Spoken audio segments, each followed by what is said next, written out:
911 down somewhere, it's emergency. Someone just got shot in the parking lot of the Gables Park 17 in P1. I don't know, all I heard was screaming and then a loud pop, and then I saw her laying on the floor, and it was like red, like blood coming out of her neck, and her bones on the floor. Okay, where's the lady that was shot? She's in the garage where you have to like have a garage opener to open the door. Can you still see her or no? No, I exited the building. Is anyone with the female that was injured? No. I don't know what happened. Get the tape out of the trunk so we can see more.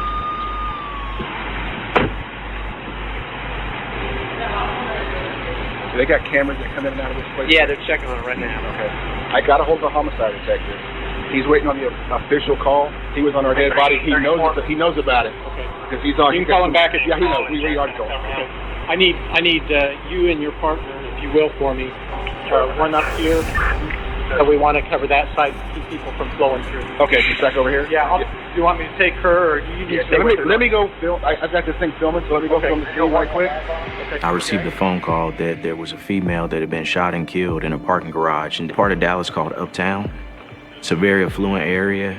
During my tenure in homicide, this is the only case that I've ever had in Uptown. What's on the corner? You may need to check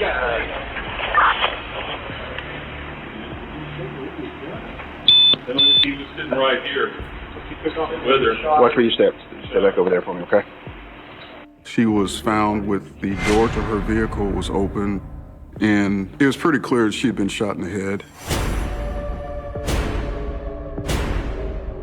Next to her body was her cell phone and also a magazine from a handgun. The magazine laying next to the body is not something that we typically see.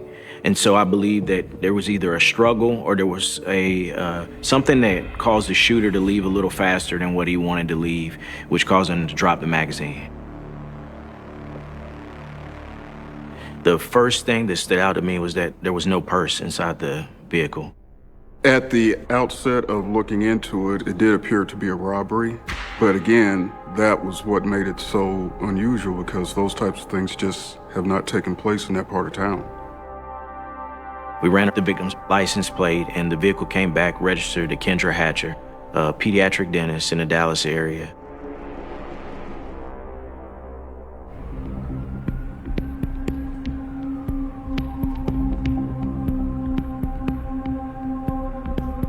There was one camera that captured all the cars as they came into the parking garage and as they left. Reviewing the footage, I saw the victim pull into the parking garage. I don't think her car had even made it into the parking space yet before I see a dark figure walking over to her vehicle immediately. Like, it was dead on that was exactly what he was looking for.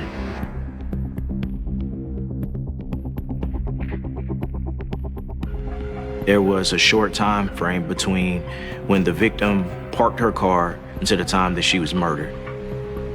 So I knew that she was an intended target of the shooting. Examining the suspect vehicle was an older model Jeep. There was paint flaking off of it, and it's not the typical car that you see in Uptown. We weren't able to see a license plate, but we took a still photo, kind of examined it, zoomed in, and we were able to determine that it was a female driver and she had brown hair. And I knew that the shooter got out of the passenger side of the vehicle. So there was at least two people in the vehicle. We knew we needed to find the owner of that Jeep, and we felt that the public could help us with that. So we pushed out a still photo on the evening news. If someone recognizes this Jeep, we wanted to give them the opportunity to give us a call. We're in a race against time, so I wanted to track down any evidence possible that we could use to put this murder together and figure out what the murder was about. I got a message from one of Kendra's friends. All of a sudden, in one telephone call, boom, your world's upside down. Yep. I would describe Kendra as ambitious. Anything that she was passionate about, she did at 100%. And she went to dental school But she always had that passion for Spanish too. For the church, she would volunteer her dentistry time for all the kids down in Ecuador. After everything went down, I was very confused because Kendra was loved by everybody. Nobody wanted to hurt her. So it was just very odd.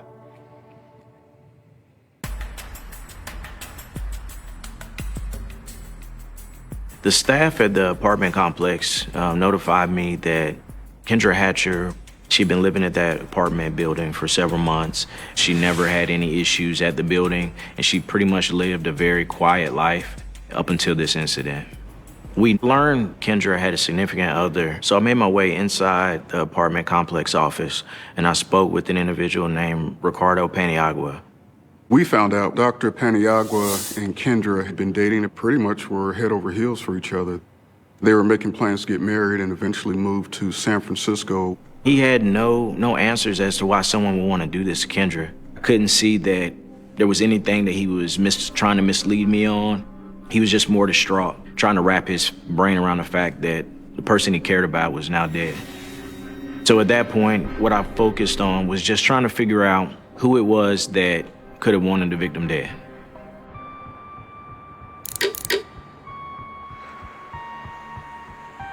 Dallas Police Department posted the vehicle over the local news stations, and the actual owner of the vehicle contacted the police. I received a phone call from Jose Ortiz. He believed that that was his Jeep on the news. Jose, he's a mechanic, and that's what he does by trade. He said on September 2nd, the day of the murder, his childhood friend, Brenda Delgado, and one of her friends named Crystal came to his shop and needed a replacement vehicle while he did some work for them on Brenda's car. So he loaned his Jeep out to Brenda.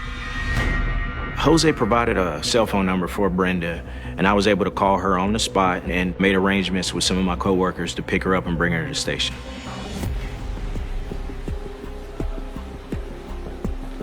There wasn't anything really remarkable about her background. She went to high school here. She enrolled in dental hygienist school. She had never been arrested before, but as I was doing sort of background work, trying to pregame my conversation, Ricardo Paniagua, Kendra's boyfriend, he called me in a panic. He said that he saw the still photo on the news, and the female driving the vehicle had a strong resemblance to his ex-girlfriend, Brenda Delgado. What he told me was that he was in a long, drawn-out relationship with Brenda. They broke it off and several times rekindled the relationship, and things just kind of fizzled out. He told us he just considered her a friend. In fact, the day and night that this happened, one of the first people he called to describe this horrific event or what happened was Brenda Delgado. And obviously her name came up twice at this point. So talking to Brenda was the most important thing in the case.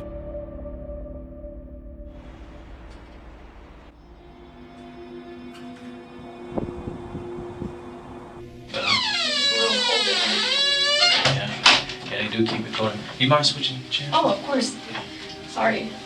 Like I said, I appreciate you coming down to talk to me. Yes, sir. Of course. Tell me what I can help with. Okay. Well, I'm working a murder investigation. Your name came up in the investigation.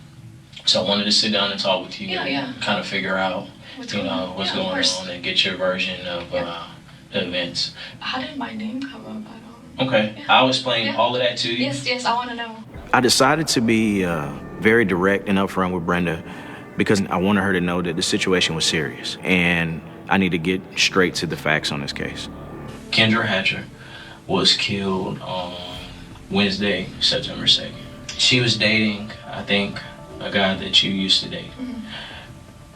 The way that your name came up in the investigation was linked to the vehicle. Mm-hmm. Okay, the Jeep, mm-hmm. black Jeep. Mm-hmm. Do you recognize this vehicle? That vehicle,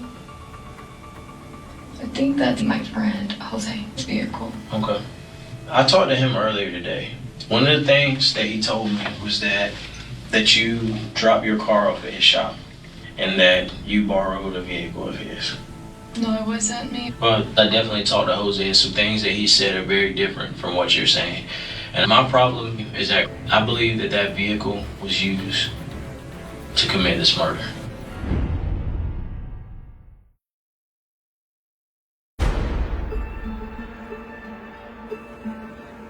I didn't know what to do with myself. I didn't know if I was supposed to be angry or sad or it's disbelief. It's just that feeling of that your life just completely changed is probably the hardest thing to process.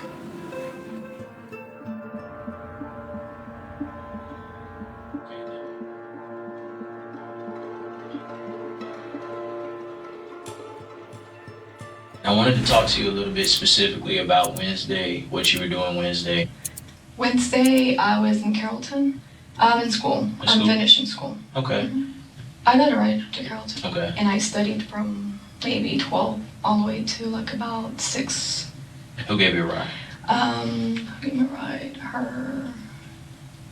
My friend, Crystal. Crystal? Mm-hmm. Okay. And then from Carrollton, went to the Chili's off of George Bush. I have the receipt in my bag. I can tell you exactly. It's on my clothes now. Okay. And you said you had the receipt in your bag? Yeah. I can show you. Yeah. Let's get that. The murder took place at the same time. Brenda was at the restaurant. She immediately pulls out the receipt, and it's at the top of her wallet. It's neatly folded. We closed out at 8:57. Do you mind if I hang on to this? Yeah, keep it. It was just all too convenient. And for an experienced detective like Barnes, that's what immediately caught his eye, that something's not right here. You recognize this guy? Yes. Who is that? That's my friend Jose. So Jose said that you dropped your car off at his shop on Wednesday, specifically Wednesday. It was Crystal. My friend Crystal. Okay. So did Crystal borrow a vehicle? Yes. Crystal borrowed her vehicle to take me to the library. Okay, so where did Crystal borrow one of his cars? Yes. It was that car. Crystal borrowed his Jeep. Okay. She got it maybe like around 10:30. You guys go to his shop on the way to Carrollton, and you guys borrowed the Jeep. She kept the Jeep. Yeah, and then she had to go do some errands with her son and do some other things, and that's all I know. Okay. What's Crystal's last name? Cortez. Okay. Because I got a very different story from Jose.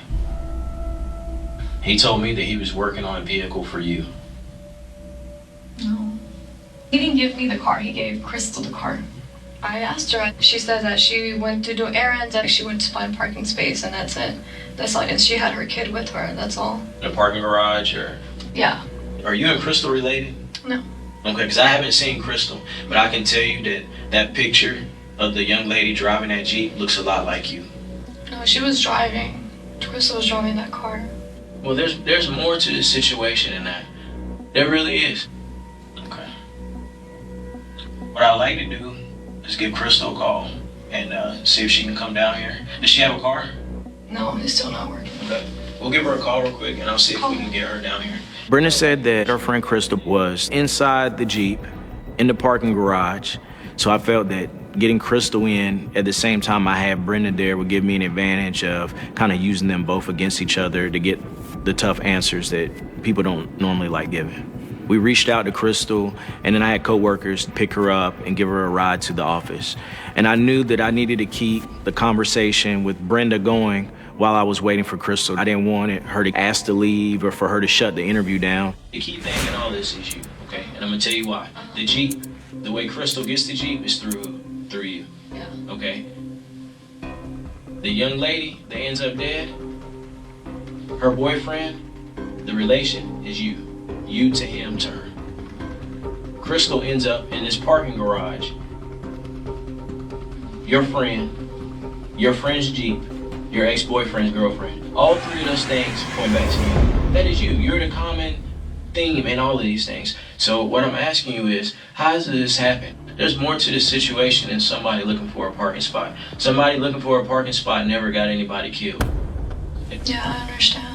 She was very unbothered, even by being at a police station talking about a murder. And I just couldn't find that emotion. That instantly is a red flag. If you can find that point to bring emotion into it, you can normally kind of break a person down and get the truth from them at that moment. When did you find out that his girlfriend was the one that was killed? Oh, That's yesterday. been on the news. Yesterday morning. And so, did you say, well, maybe my friend who is in the news on this picture with this car, maybe she knows what happened, maybe she saw something, maybe she should talk to police, maybe she can help you find out who killed your girlfriend? Did you mention any of those things? I didn't. I mean, I just didn't really think about it, you know. I was You didn't think about it? You didn't call her to try to confirm? You know, did you see anything? Did you hear anything? She said no. I mean, I said... So you did ask her? Yeah, I asked Crystal, but What? she said no. Well, here's the thing. I'm gonna find out what happened to this young lady. I owe that to her family. I owe that to her mom. Just like I would do the same thing if something happened to you. Okay? I'll step out for a minute. I will be right back. She was backpedaling and point blame every other place except for herself. It was only gonna go as far as Brenda wanted it to go. And so at this point, I knew Crystal was who I needed to talk to. Hello, how are you? Good, Crystal. Good. Nice to meet you. Nice to meet you too. Do me a favor and switch these. Oh, no problem. Okay. Your name came up in this investigation. Understandable. It was my understanding that on Wednesday, this past Wednesday, that's when the murder happened, that you were with Brenda and that you guys were hanging out. Yep. This is where we're at with this investigation. I know what happened. Okay? I'm fully aware of what happened, and I know that I know where you were parked at when this incident happened. Yes, I was in the parking lot at the time frame. I heard the gunshot, and I'm fearful for my life.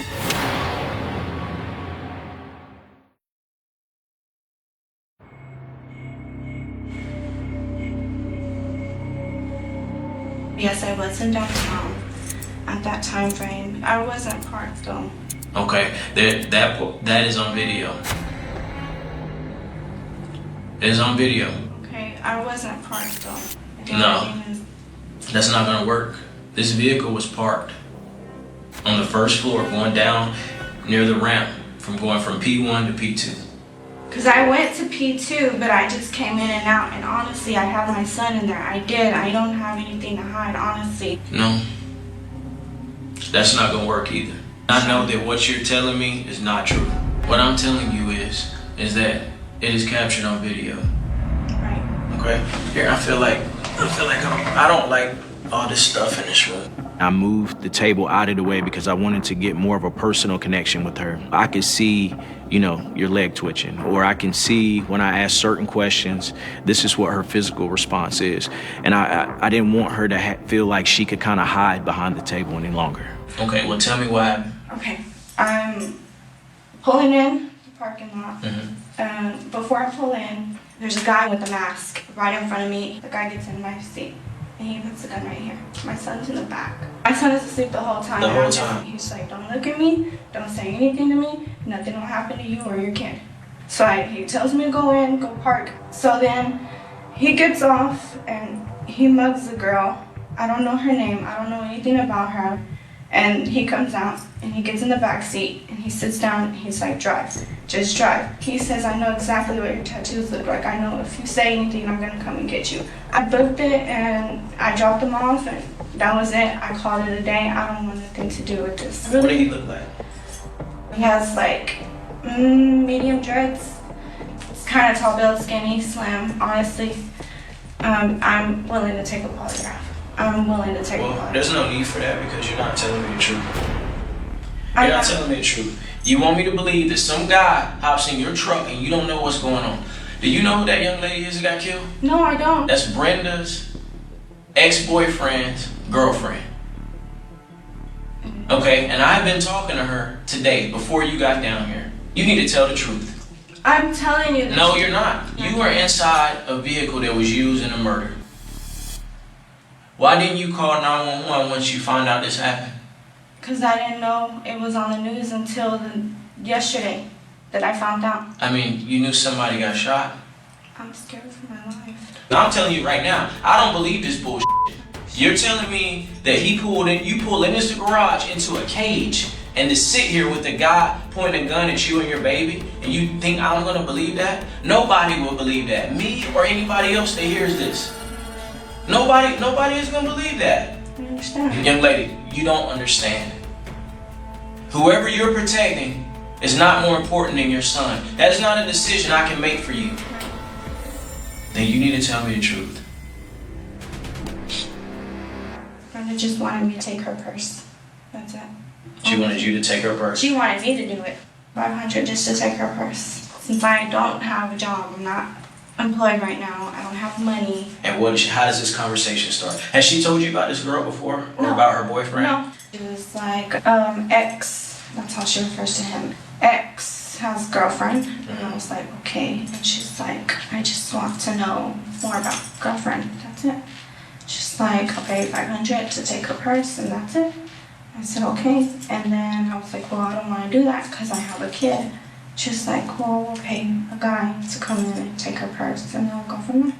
Where do you find this guy at? Just right there at the B&B pawn shop. There's a pawn shop right there. He's walking. I pull up. Hey, you want to make some? You pull up in the parking lot? No, just driving by. Do you want to make some quick money? He said, yeah. Murders just don't happen like that. People don't pick up strangers and two strangers hop in a car to go and steal someone's purse and someone ends up shot in the head. I just didn't buy that. There was more truth in that story than what she had previously told me, but I still wasn't where I needed to be with her. So you're sitting inside this Jeep, inside this parking garage. Why did you park where you parked at? I wanted somebody to see me. I purposely parked there. Okay, so... Because I didn't know he had a gun. I really didn't know. Show me right here. Draw me a nice picture of what this looks like from the inside of this place, where you parked at. Okay, here's the main gate, right? There's two cars. I parked in between two cars. So he made me park there first because he said there was no cameras. And then I told him it was this and it's a white Toyota. You show up there a little after 7 and you park. You sit there for a while and this car drives in. What do you hear? No, no, no, no. Who's saying no? I think it's the girl Kendra. And I hear no, no, no, no, no. That was it. I didn't see how, where, what. I didn't know. I really didn't know he had a gun. He was just supposed to go in, get her purse, and we were supposed to leave. Okay. When you asked the guy why did he shoot her, what did he say? She was being stubborn and didn't want to give him the purse. I said, no, I'm going to jail. I have a son. And he said, well, you better not say anything because I'm going to kill you and your son. What did you do after you left the garage with this guy? I drove down, dropped him off where he told me to drop him off. I go get Brenda and I go home. Did you tell anybody about this? Nobody knows. Nothing.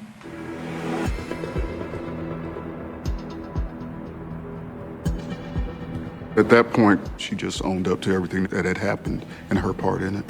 They have her in the vehicle. You can clearly see her. And that's enough probable cause for an arrest. The information Crystal was able to provide for me basically gave me the foundation for the investigation and that Brenda was the mastermind. Now I want to take this information and try to use it with Brenda to see if she gives me who the shooter was and what the motive was. I just got done talking to Crystal. We had a very interesting conversation. And I know that you haven't been truthful with me. Okay. I understand what it's like to want something that you can't have. I also know what it feels like to want something so bad that you're willing to do anything for it. Sometimes people do that for money. Sometimes people do that for attention. And sometimes people do that for love. Okay? And so what I'm asking you for is for the truth.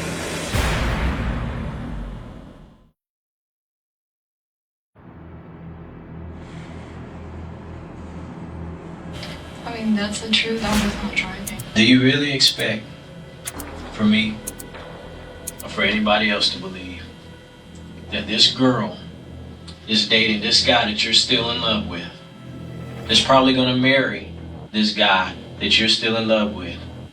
Do you expect the world to believe that you had nothing to do with this? That you didn't have anything at all, even though you made an arrangement for this young lady to get in this vehicle? You set that up.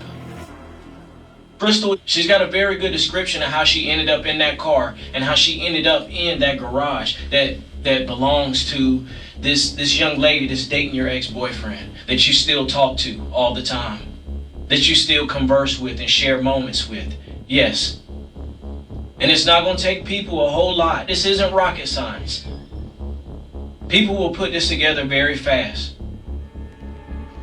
That's why I'm asking you, why?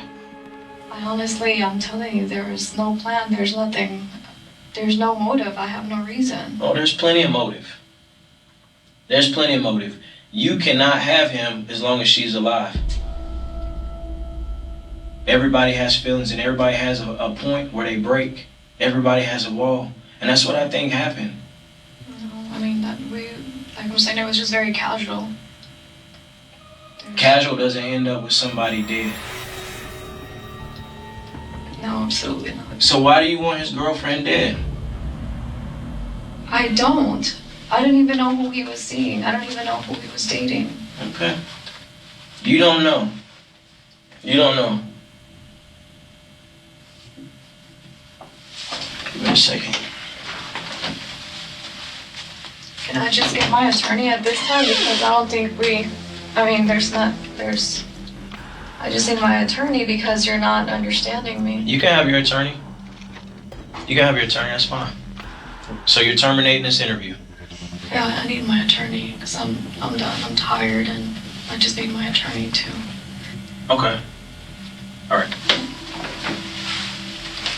We were unable to charge her with murder at the time. We didn't have enough solid evidence, but Brenda had a couple of unpaid traffic tickets that had turned into warrants, and we decided to arrest her for her unpaid traffic tickets.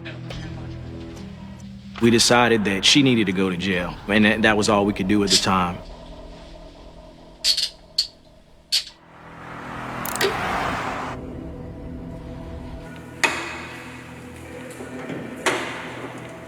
She immediately left the United States and headed to Mexico. It lets you know that you're on the right track, that this person is involved. And in fact, in court, flight can be introduced as evidence of guilt. It was one of those things that where like it just kind of sucks the air out of you for a second. Once you step foot outside of the state of Texas, my badge is no good anymore. So at this moment, the focus of the case was now identifying the shooter. Crystal is our best witness. If we are gonna get Brenda, if we are gonna get a shooter, we're gonna have to use Crystal.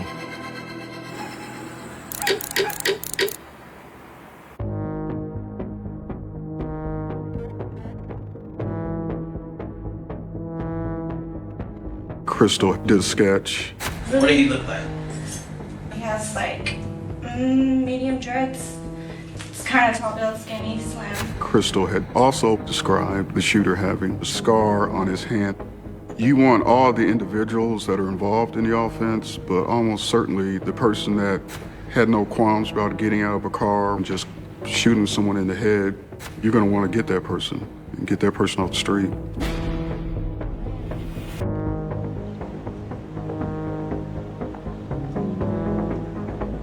We basically took Crystal's phone records, Brenda's phone records, and we were able to come up with a number that was similar to both records that they'd spoken with numerous times, and we found that number was contacted on the day of the murder. They identify who the phone number belongs to, find out his name is Christopher Love. They're able to locate a actual photograph of Christopher Love, and he resembles the sketch that Crystal had provided. One thing that I was able to learn about him is that he'd been arrested numerous times in his life, going all the way back to his juvenile years. He's got a criminal history for some violent offenses, and he had also done some time for his involvement in those offenses. I feel pretty good about the possibility that this is my shooter. So we did a ping order on the phone, which allowed for us every 15 minutes to track a physical location of this phone.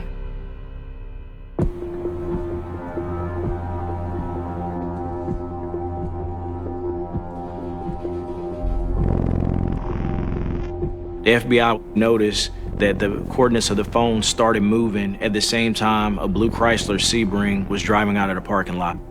The FBI followed the blue Chrysler Sebring, and once an individual got out of the car, they made contact with him, and the individual was named Christopher Love. Outside of his physical appearance and similarity to the sketch, he also was in possession of this cell phone that had been in contact with Brenda and Crystal also on the day of the murder.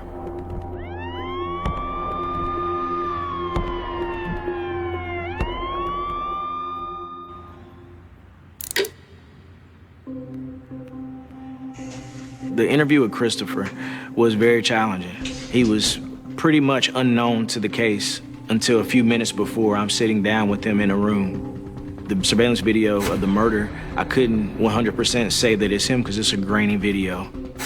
But I'm gonna work him as long as I need to get him to tell me the truth. My name's Detective Orange. I'm working a murder investigation. Your name came up during the investigation, okay? There was a dentist that was killed. Have you heard anything about that?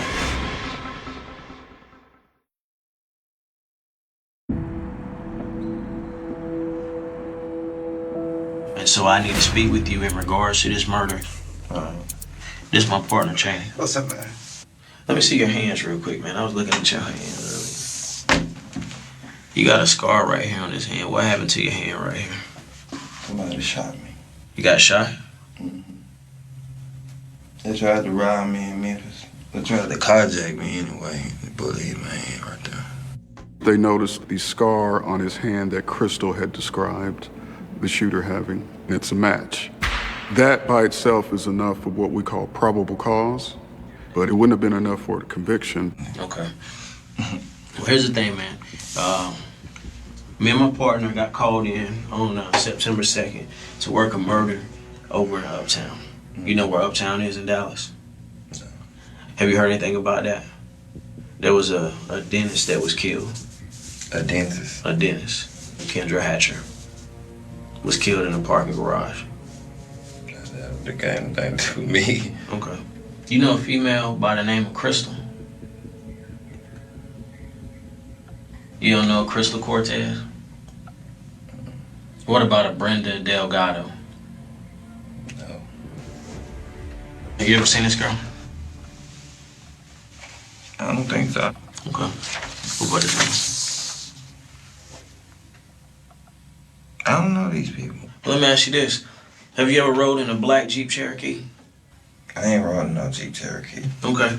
Your name came up in this investigation as being friends with these two girls. that you know these two girls. From where? Here? Well, I don't know how you met them. That's why I'm talking to you today, to figure out if you do know them. And if you do know them, you know, maybe there's a reason why you know them. No. What I'm interested in is how your phone number would end up in these girls' phones. Okay, tell me. Probably weed. You ever go to North Dallas? No reason your phone records would put you there either, is it?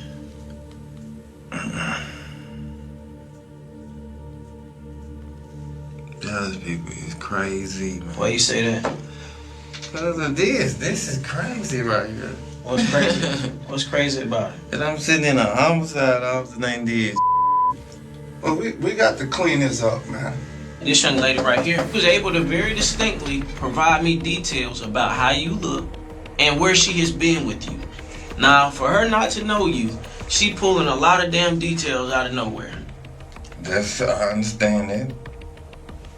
And whatever you say is cool. But I didn't do this, bro. Now I'll ask you about the next girl lady. And where she's right here. To me, she's a lethal. Like a lethal weapon. She's the one that, you know how when they looking at a crime family, they always have the top picture at the top. And then they have a spider web coming down. Her picture's up there. She's number one. You get what I'm saying? Mm-hmm. Let me ask you, once we get her, when she says she know you, she point the finger at you. That don't know me. I don't know if she gonna point the finger at me because I can't control her. That's a yes or no question, sir. I just said she don't know me. No, she don't know me.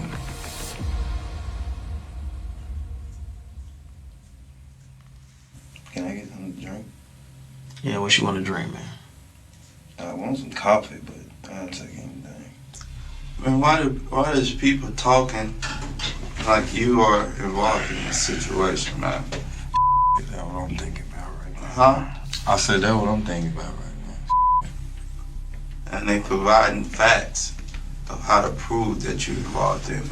Man, I don't give a what they provide. He's nonchalant. He doesn't know anything. He didn't do it. You know, this goes on for hours. I don't have a good. A lot of times people call me for weed on my phone. I don't know them. I know I ain't never rolled with them for sure. Ain't no weapon.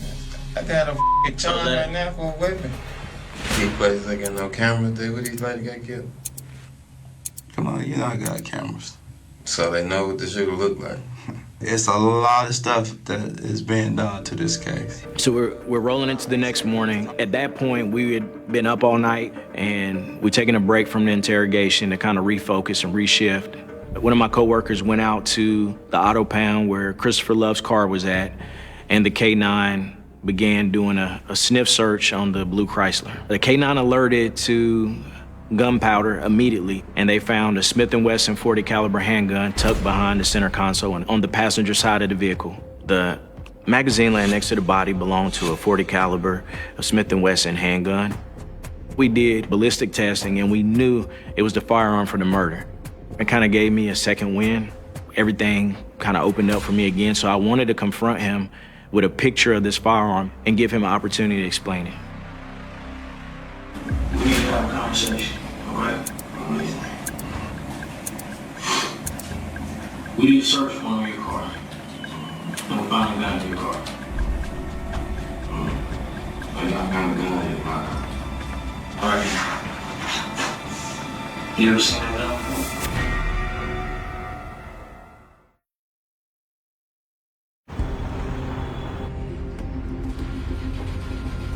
Look at that.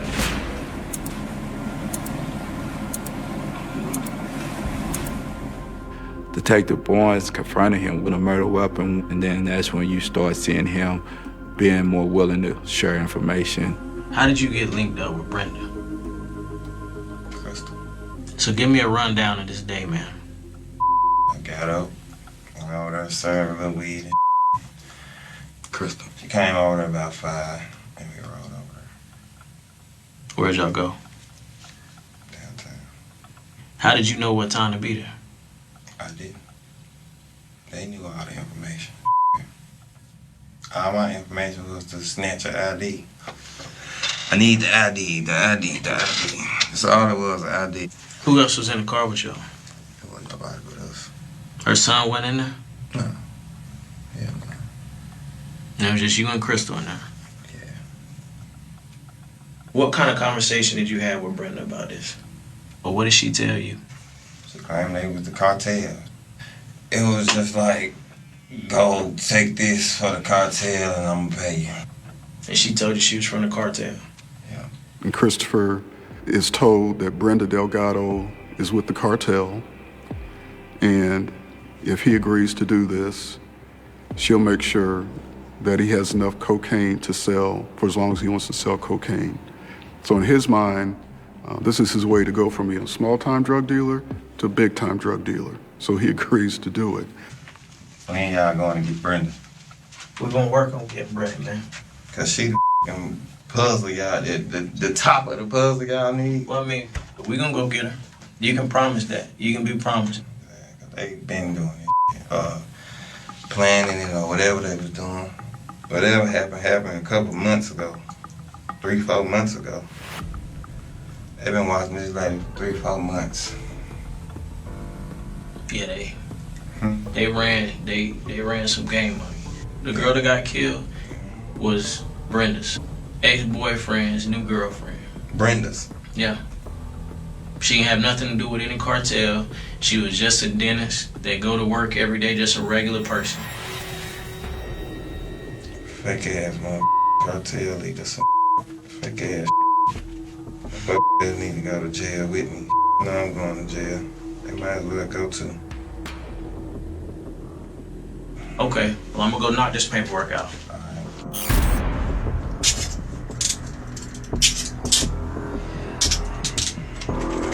It was a very quick and like short-lived round of high fives going around the office. But I think the immediate thing was, what can we do now to get Brenda in custody?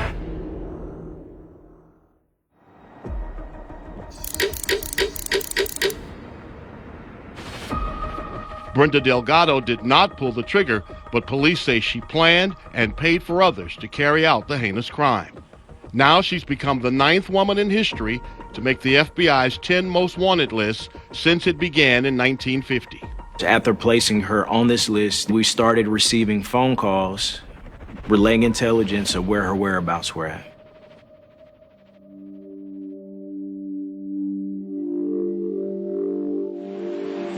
Did you kill that? Did you kill the dentist? When I found out she was captured, there was a lady that was sitting next to me, a complete random stranger, that explained everything. And I was like, can I have a hug? She's like, yeah, I gave a big hug. And so yeah, overwhelming feelings of joy.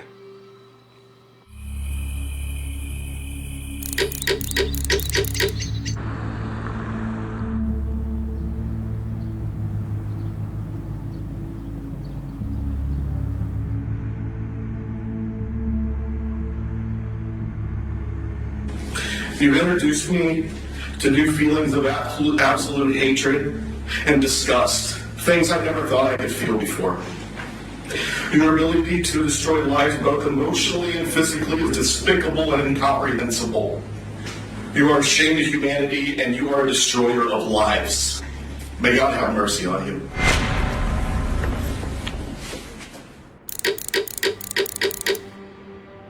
We tried Brenda's case 8 months later. Jury was only out 20 minutes before they came back with a guilty verdict. For capital murder, she received a life without parole.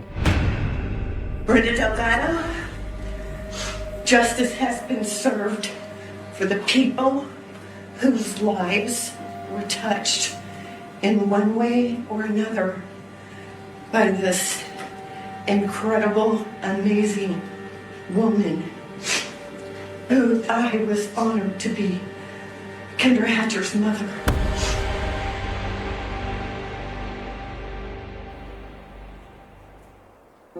There is no reason in the world that that young lady should be dead.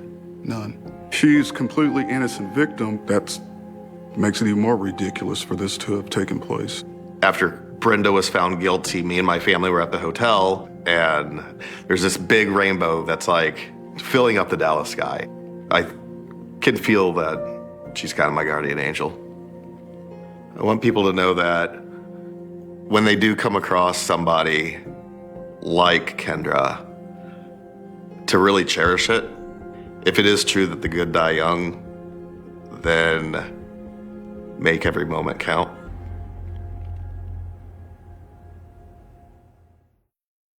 After 41 years, DNA finally closed the case of a mysteriously missing girl, the murder of Michelle Welch. Some places never truly let go of what happened there. The grass grows back. The trees grow taller. Children return to play.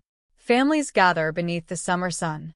Time smooths over every visible scar until the land itself appears innocent again.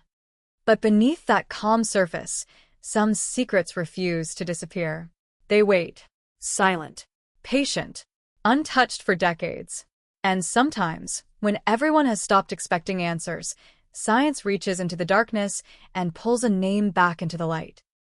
On a warm afternoon in Tacoma, Washington, a little girl climbed onto her bicycle and pedaled toward a park she had visited countless times before. It was supposed to be an ordinary day, the kind of afternoon parents remember only because nothing remarkable is supposed to happen. A neighborhood park, bright skies, children's laughter drifting across open fields, the comforting illusion that everyone knew everyone, that nothing truly terrible could happen here. It was July 26, 1986. 9-year-old Michelle Welch had one simple plan. She wanted to ride her bike to Puget Park and collect glass bottles she could return for a small deposit. It was the kind of childhood adventure millions of children experienced without a second thought. A little independence. A little responsibility. Enough freedom to make her feel older than she really was. She smiled as she left home. No one knew they were watching her alive for the last time. Hours passed. The sun slowly drifted lower. Dinner came and went. Michelle never returned. At first, her family believed she had simply stayed out too long. Perhaps she had found friends. Perhaps her bicycle had broken down. Perhaps she had wandered farther than expected. But minutes turned into hours. Hours became panic. The first frantic search began before darkness settled over Tacoma. Neighbors spread through nearby streets carrying flashlights. Parents called out her name.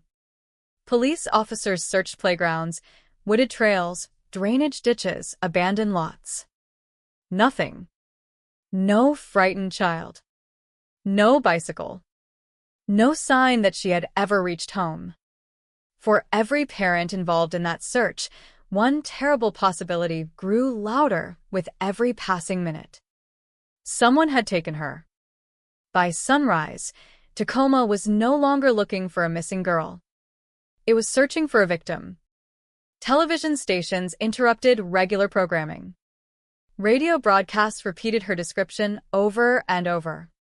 9 years old. Brown hair. Small for her age. Last seen riding a bicycle toward Puget Park. Volunteers poured into the area. Entire neighborhoods organized search parties. Firefighters combed through thick brush. Police helicopters circled overhead. Tracking dogs struggled through tangled vegetation where countless scents crossed and disappeared. Hope faded by the hour. Then came the discovery that transformed fear into horror. The following day, searchers entered a heavily wooded section of Puget Park. The location was secluded, hidden behind dense undergrowth. A place where sunlight barely reached the ground. There, among fallen branches and thick summer vegetation, they found Michelle Welch. She was dead. The child who had left home to collect bottles had become the center of one of Tacoma's darkest criminal investigations. Shock spread through the city almost instantly. Parents who had once allowed children to ride bicycles alone suddenly refused to let them leave the yard. Playgrounds emptied. Parks became places of fear instead of laughter. Every stranger became suspicious. Every unfamiliar car attracted attention. The illusion of safety had shattered. Investigators immediately secured the crime scene. Every inch of ground became evidence. Photographers documented every detail. Forensic specialists carefully collected fibers, fingerprints, biological material, shoe impressions, tire tracks, anything that might identify the person responsible. The medical examiner confirmed what investigators already suspected. This was not an accident. This was homicide. The brutality stunned even experienced detectives. They quickly realized they were dealing with an offender capable of extraordinary violence against a defenseless child. That realization changed everything. Tacoma had seen violent crime before. But crimes involving children carry a different weight. They reach deeper into a community's sense of security. They create fear that lingers long after police tape disappears. Parents looked into their children's faces and imagined the unimaginable. Schools increased safety discussions. Teachers reminded students never to speak with strangers. Neighborhood watch groups multiplied almost overnight. Meanwhile, detectives began reconstructing Michelle's final hours. Witnesses reported seeing her riding toward Puget Park during the afternoon. Some remembered her bicycle. Others recalled seeing children playing nearby. But nobody could clearly identify who approached her. No obvious suspect emerged. No reliable eyewitness described an abductor. The timeline narrowed. The evidence did not. Investigators interviewed everyone connected to the area. Neighbors. Relatives. Friends. Park visitors. Maintenance workers. Registered offenders. People with violent histories. People who simply happened to be nearby that day. Hundreds of interviews quickly became thousands. Every lead received attention. Every rumor demanded verification. Every anonymous phone call required investigation. Many produced nothing. Some consumed days of detective work before collapsing entirely. As officers searched deeper into Michela's life, they found exactly what everyone already believed. She was an ordinary little girl. She loved spending time outdoors. She enjoyed simple adventures. She trusted the world the way children are supposed to. Nothing in her background suggested she had been specifically targeted by someone she knew. That possibility frightened investigators. If the killer had been a stranger, then the danger might still be out there. Unknown. Invisible. Waiting. The investigation intensified. Crime analysts mapped every reported suspicious encounter involving children. Detectives examined previous assaults. They reviewed attempted kidnappings, sexual offenses, unsolved attacks, any pattern that might point toward the same offender. Nothing fit perfectly. Each possibility dissolved under closer examination. Then another devastating event struck the Pacific Northwest. Only months after Michela's murder, another young girl disappeared. Her name was Jennifer Bastian. She was also 9 years old. She also vanished while riding her bicycle. She also disappeared near a park in Tacoma. Days later, she too was found murdered. For detectives, the similarities were impossible to ignore. 2 children. Same city. Same age. Both riding bicycles. Both disappearing near parks. Both murdered. The public immediately feared a serial killer was hunting children. Parents entered full panic. Children stopped walking to school alone. Bicycle rides became almost unthinkable. Tacoma changed forever. Inside police headquarters, investigators created joint task forces to compare every detail between both crimes. Maps covered conference room walls. Photographs lined investigative boards. Witness statements overlapped. Timelines expanded. Behavioral analysts examined offender characteristics. Could one predator be responsible? Or were detectives confronting 2 separate killers whose crimes looked horrifyingly similar? The distinction mattered. If a serial offender remained active, every day without an arrest increased the danger. Behavioral profilers studied the crime scenes. Victimology. Location selection. Body placement. Offender confidence. Control. Risk level. Each characteristic offered clues, yet none produced certainty. The similarities were undeniable. The differences were equally troubling. Investigators refused to rush toward conclusions. Instead, they pursued evidence. Physical evidence. Scientific evidence. Evidence that could withstand scrutiny in court. But this was 1986. Modern forensic DNA analysis did not yet exist. Crime laboratories relied heavily on fingerprints, blood typing, hair comparison, fiber analysis, and eyewitness testimony. Many techniques available today simply had not been invented. That reality became the investigation's greatest obstacle. Detectives believed the killer had left biological evidence. They simply lacked the technology to fully analyze it. So they preserved everything. Every sample. Every photograph. Every piece of clothing. Every laboratory note. Every sealed envelope. They stored the evidence with extraordinary care, hoping future science might accomplish what present science could not. At the time, few could imagine how long that future would take. Weeks turned into months. Months became years. The investigation remained active. Police followed countless new leads. Some suspects appeared promising before being eliminated. Others refused interviews. Some failed polygraph examinations. Others passed. But suspicion alone is not evidence. Without proof, detectives could do nothing. Case files grew thicker. Boxes filled shelves. New investigators inherited work begun by officers who eventually retired. The murder of Michelle Welch slowly transformed into something every detective fears. A cold case. Not forgotten. Never abandoned. But frozen. Waiting for one piece of evidence powerful enough to restart everything. For Michelle's family, life divided into two permanent chapters. Before July 26th. After July 26th. Birthdays no longer celebrated with joy.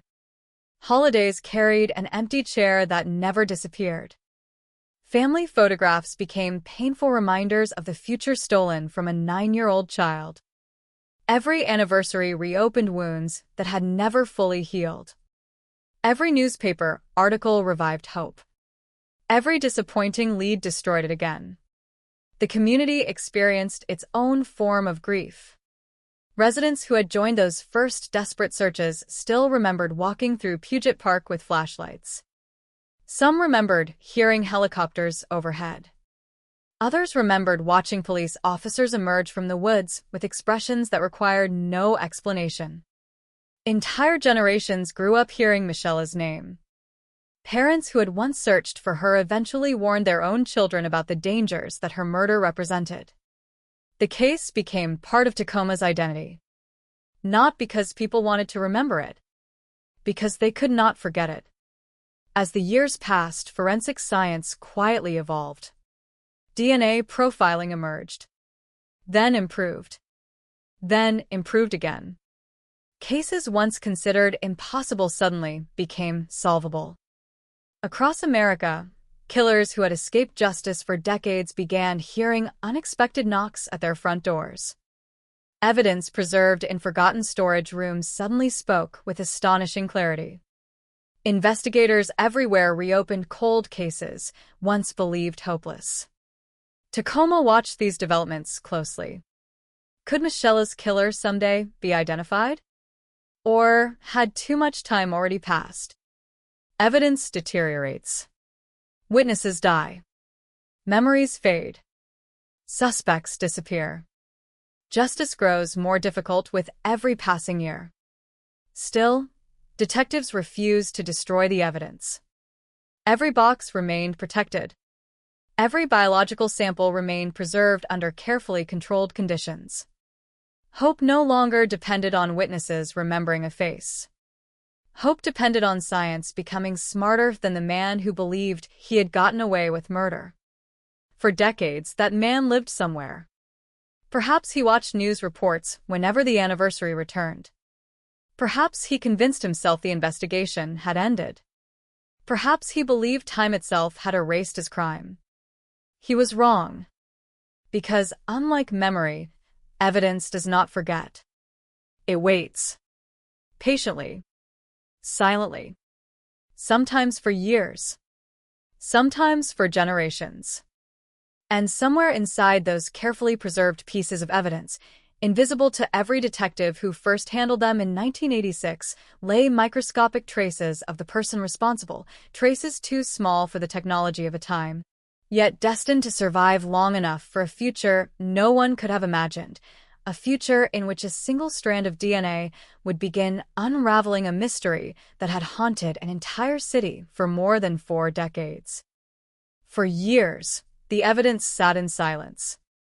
Inside sealed envelopes, carefully labeled boxes, refrigerated storage rooms guarded by a chain of custody logs that stretched back to the summer of 1986.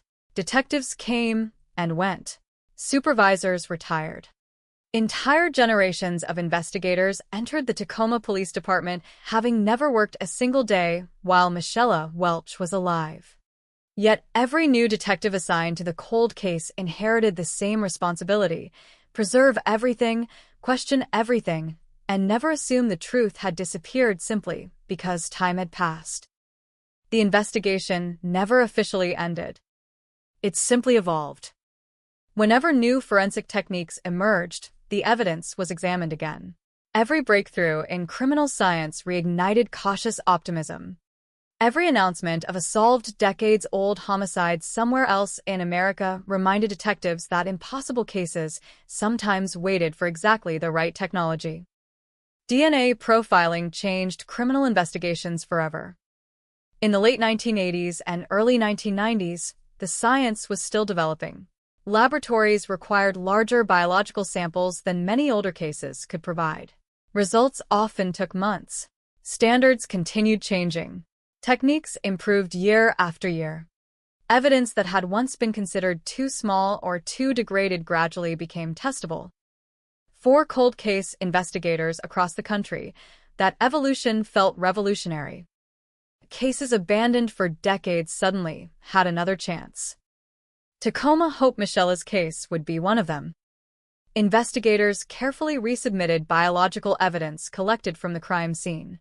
Laboratory specialists worked patiently through material that earlier generations of forensic scientists could barely analyze. Every microscopic trace mattered. Every profile generated represented another opportunity to identify the person who had hidden behind anonymity for years. Eventually, the testing confirmed something investigators had suspected all along. The killer had left behind biological evidence. It belonged to a male.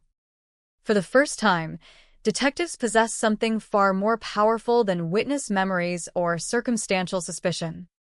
They possessed a DNA profile. But possessing DNA and identifying its owner were two completely different challenges. The profile entered law enforcement databases. Nothing. No match. No convicted offender connected to the sample. No immediate suspect. No arrest. The silence continued. Years passed again. Investigators periodically searched the expanding national DNA database, hoping that one day the unknown man's profile would suddenly align with someone arrested for another crime. Each search ended the same way. No identification. No breakthrough. The killer remained a ghost. Some detectives privately wondered whether he had died years earlier without ever facing justice. Others believed he might have moved across the country, living an ordinary life while carrying a secret that only he understood. There were even theories that he had never committed another violent crime, making him effectively invisible to criminal databases. Without another offense requiring DNA collection, he could remain unidentified forever. It was a frustrating reality. Science had uncovered the killer's genetic fingerprint. The world still did not know his name. Meanwhile, another mystery continued haunting Tacoma. Jennifer Bastian. Only months after Michela's murder, 9-year-old Jennifer disappeared while riding her bicycle. Her case carried disturbing similarities, enough to convince many residents that both girls had fallen victim to the same predator. Police never ignored that possibility. Detectives compared forensic evidence repeatedly. Crime scene photographs, autopsy findings, behavioral patterns, victim movements, geographic locations, witness accounts. As forensic technology advanced, they compared DNA as well. The conclusion surprised many investigators. The biological evidence did not support a common offender. Whatever similarities existed between the two tragedies, the forensic evidence pointed in different directions. That revelation complicated the public narrative. For decades, people had spoken about the murders as though they belonged to one horrifying series. Science suggested otherwise. Some detectives accepted the distinction quickly. Others remained cautious, recognizing that violent offenders sometimes evolve, adapt, or leave inconsistent evidence. Still, facts mattered more than assumptions. The evidence increasingly indicated two separate killers. That realization brought little comfort. Instead of one unidentified murderer, Tacoma appeared to have endured two unrelated child killers operating within months of each other. The coincidence seemed almost impossible. Yet, impossible things sometimes happen. Cold case investigators refused to surrender. Advances in forensic genealogy began transforming homicide investigations during the late 2010s. The technique had already captured national attention after helping identify the Golden State Killer. Instead of searching only criminal databases, investigators could compare crime scene DNA with profiles voluntarily uploaded by ordinary citizens researching family history. It represented a dramatic shift. The suspect no longer needed to appear in a criminal database. A distant cousin might be enough. An aunt. A second cousin. A great-grandparent's descendant. Family trees that stretched across generations suddenly became investigative roadmaps. For families waiting decades for answers, the new science sounded almost miraculous. For unidentified killers, it represented an entirely new threat. Tacoma detectives watched carefully. Could this technology finally identify the man behind Michela's murder? The possibility was exciting. It was also extraordinarily complex. Forensic genealogy required painstaking analysis. Thousands of names, historical records, birth certificates, marriage licenses, obituaries, military service files, census records. Every branch of a family tree demanded verification. Professional genealogists spent months reconstructing relationships that extended back generations. One mistake could send investigators toward the wrong family entirely. Still, detectives believed the effort was worth every hour invested. Somewhere inside those family trees waited the unknown man whose DNA had remained nameless since 1986. While genealogists worked quietly behind the scenes, life continued outside the investigation. Children born after Michela's death graduated from college. Neighborhoods changed. Businesses closed. New roads replaced old ones. The wooded areas around Puget Park looked different than they had 4 decades earlier. Many original witnesses had moved away. Some had passed away. Others struggled to remember details buried beneath 40 years of ordinary life. Time changes landscapes. It changes cities. It changes memories. But evidence, when preserved correctly, resists time better than people do. Inside laboratories, technicians revisited every preserved sample using methods unimaginable to investigators in 1986. DNA extraction became more sensitive. Sequencing became more precise. Computers processed information at speeds once considered impossible. Tiny fragments that earlier laboratories dismissed as unusable now yielded astonishing detail. The science continued moving forward. The case moved with it. Cold case detectives often describe investigations like Michela's as marathons without finish lines. Most days produce nothing. Weeks disappear into paperwork. Months vanish while waiting for laboratory reports.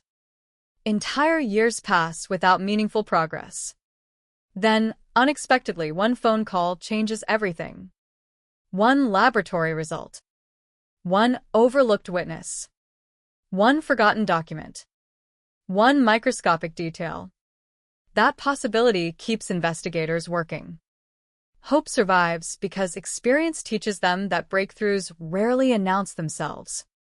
They arrive quietly, almost casually.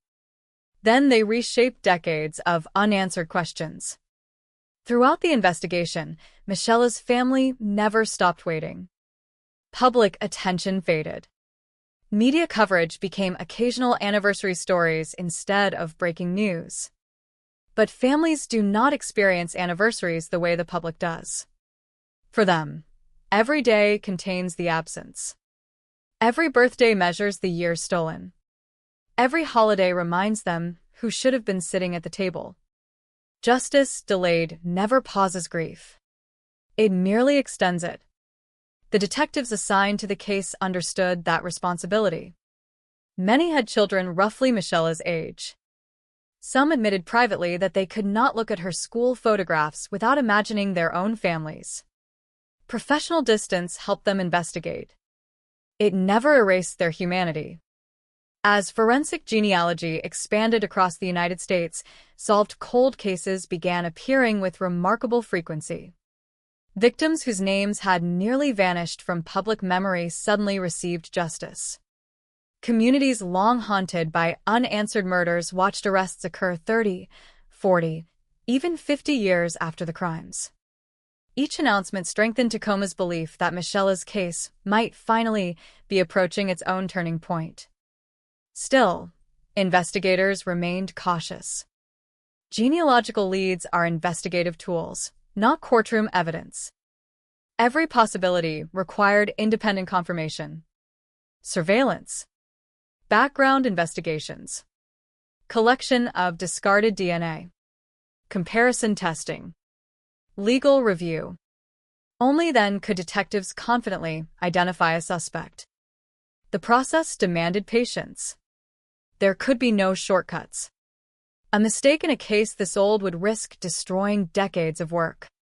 As genealogists narrowed family lines, detectives quietly began examining individuals who fit the biological and geographical profile suggested by the evidence.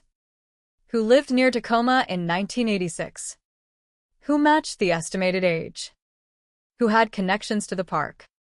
Who could realistically have crossed paths with Michela that summer afternoon?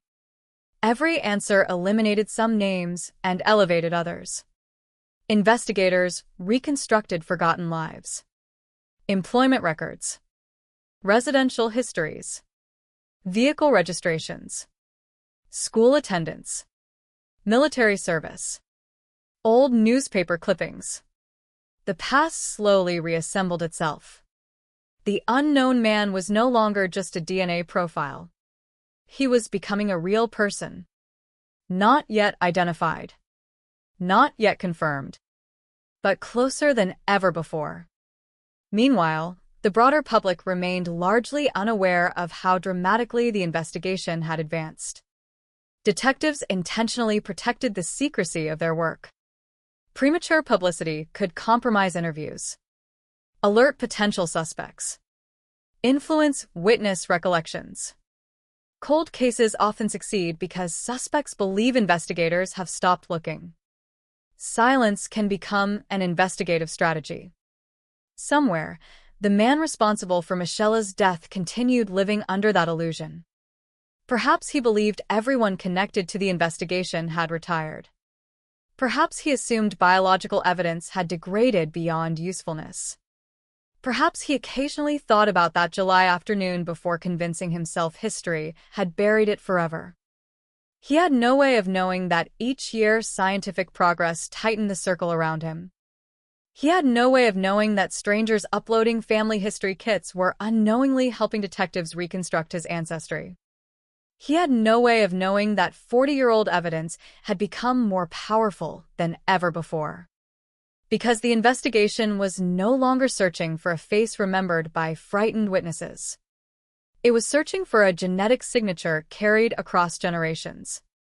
And somewhere inside a sprawling family tree, hidden among marriages, births, migrations, and forgotten relatives, detectives were beginning to see a path leading toward one man whose ordinary public life concealed a secret dating back to the day a 9-year-old girl rode her bicycle into Puget Park and never came home.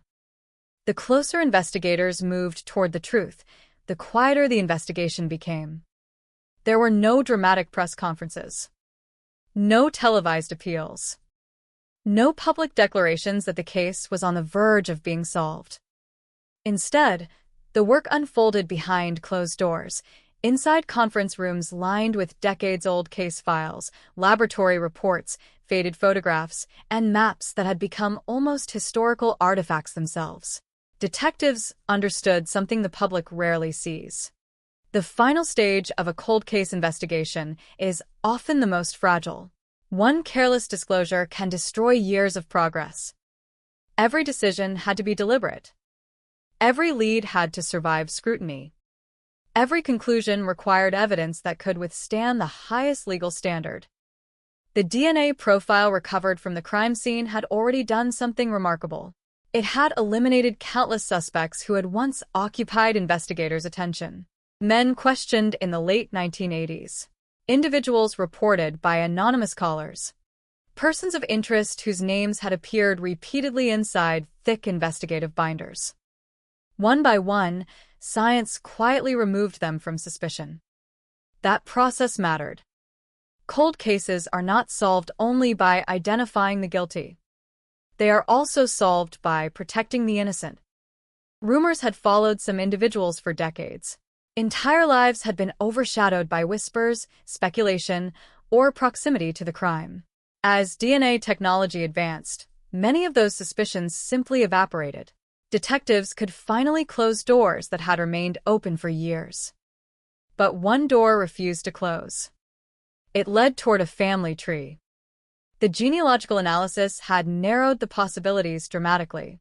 Investigators no longer faced thousands of unknown men living in Washington during the summer of 1986. They were now examining a much smaller circle of biological relatives connected through inherited DNA. Every generation brought them closer. Professional genealogists reconstructed families reaching back to the 19th century. Grandparents, great-grandparents, marriage records, death certificates, military registrations, property deeds, church archives, obituaries printed in local newspapers decades earlier. Each document represented another branch, another connection, another opportunity to move from anonymous DNA toward a living or deceased individual. The work demanded extraordinary patience. Sometimes an entire week produced only a single verified relationship. Sometimes one missing birth record forced investigators to rebuild an entire section of the family tree from indirect evidence. It was painstaking. It was slow. But unlike speculation, genealogy followed biology. DNA does not invent relatives. It reveals them. Eventually, investigators identified a branch of the family tree that demanded closer attention. Several male descendants fit the broad biological profile. Each required investigation. Detectives quietly assembled background files. Where had these men lived in 1986? How old had they been? Did they have access to Tacoma? Were they employed nearby? Did they own vehicles? Did they possess criminal histories? Did anyone remember unusual behavior after Michelle disappeared? Most possibilities faded under examination. Some men had lived hundreds of miles away. Others were too young. Some were elderly. Several had airtight documentation placing them elsewhere. Again, science narrowed the field. Again, possibilities disappeared. Until eventually one name continued resurfacing. Not because detectives wanted it to. Because the evidence kept pointing in the same direction. At this stage, investigators resisted confirmation bias. They challenged their own conclusions. Independent analysts reviewed the genealogy. Alternative family branches were reconsidered. Laboratory findings underwent verification. The possibility of contamination was examined. Nothing suggested error. The path remained consistent. Still, genealogy alone could never justify an arrest. Detectives needed direct DNA confirmation. That requirement introduced another challenge. How do investigators legally obtain DNA from someone who has never been arrested, never submitted a criminal sample, and has no idea police are quietly examining his ancestry? The answer often lies in everyday life. People leave DNA almost everywhere. A discarded coffee cup, a cigarette, a drinking straw, a napkin, used utensils, a tissue thrown into a public trash can. Once abandoned, such items may be collected lawfully under many circumstances, allowing investigators to compare the biological material with crime scene evidence. The process requires careful surveillance. No shortcuts. No mistakes. If detectives identified the wrong item, the comparison would be meaningless. If they alerted the suspect prematurely, decades of investigative work could collapse. Surveillance teams quietly monitored movements. Nothing about the man suggested he knew investigators were watching. His daily routine appeared ordinary, predictable, almost unremarkable. That ordinariness unsettled detectives. For more than 40 years, the person potentially responsible for one of Tacoma's most haunting child murders had blended into everyday life. Neighbors likely greeted him. Coworkers may have shared lunch breaks with him. Friends might have considered him dependable. The contrast between ordinary appearances and extraordinary violence has long fascinated criminal investigators. Some offenders project chaos. Others project stability. History repeatedly demonstrates that horrific crimes are not always committed by people who appear dangerous. Sometimes evil hides behind routine. Detectives patiently waited for the opportunity they needed. Eventually, abandoned DNA was recovered. The sample entered forensic testing. Laboratory scientists knew the importance of the comparison waiting before them. They followed established procedures with absolute precision. Documentation, controls, verification, independent review. Cold cases involving decades-old evidence demand extraordinary scientific discipline. Every result must survive future courtroom examination. Then came the comparison. Crime scene DNA, reference DNA, profile against profile, marker after marker, locus after locus. Each genetic characteristic either matched or failed. Silence filled the laboratory. The profiles aligned. Not partially. Not approximately. The DNA matched. For the first time since July 1986, investigators believed they knew exactly who had murdered Michelle Welch. Yet even then, the work was not finished. A DNA match answers one question. It creates many others. Could prosecutors still pursue charges after 40 years? Would witnesses remain available? Had important evidence been preserved correctly? Could investigators reconstruct enough of the suspect's movements from 1986 to support prosecution beyond the DNA itself? Every unanswered question demanded attention. Cold case prosecutions differ dramatically from fresh investigations. Witness memories deteriorate. Documents disappear. Businesses close. Employment records are destroyed under routine retention policies. People relocate. Otasti. Every surviving piece of evidence becomes increasingly valuable because so much else has vanished. Detectives reopen boxes untouched for years. Original interview notes. Photographs. Crime scene sketches. Handwritten observations. Laboratory worksheets. Evidence logs. Every page helped reconstruct the investigation exactly as it unfolded in 1986. The integrity of the original investigation suddenly became critically important.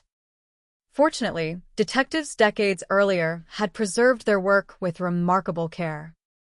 Their attention to detail now rewarded investigators they would never meet. Across the country, similar stories had begun unfolding. Advances in forensic genealogy transformed cold case investigations from historical archives into active criminal prosecutions. Law enforcement agencies revisited murders once considered permanently unsolved. Families who had nearly abandoned hope suddenly received unexpected phone calls. Justice delayed no longer meant justice denied. Tacoma was approaching that same moment. Still, detectives maintained secrecy. Even within law enforcement, only a limited number of people knew the investigation had reached this stage. Information remained tightly controlled. Search warrants required careful preparation. Prosecutors reviewed every legal question. Experienced homicide investigators anticipated defense arguments years before any courtroom proceedings might begin. Nothing could be rushed. Nothing could rely upon assumptions. Meanwhile, outside police headquarters, life continued exactly as it had for decades. Traffic moved through Tacoma streets. Children played in parks. Families celebrated birthdays. Most residents remained completely unaware that one of the city's oldest murder mysteries stood closer to resolution than at any point since the crime itself. For Michela's family, however, the passage of time never reduced the loss. 40 years is an unimaginable span. Children become parents. Parents become grandparents. Entire lifetimes unfold. Yet grief tied to violent crime rarely follows ordinary calendars. It exists outside them. Every advancement in the investigation revived emotions carefully managed for years. Hope returned cautiously. Hope had disappointed them before. Numerous promising leads had collapsed.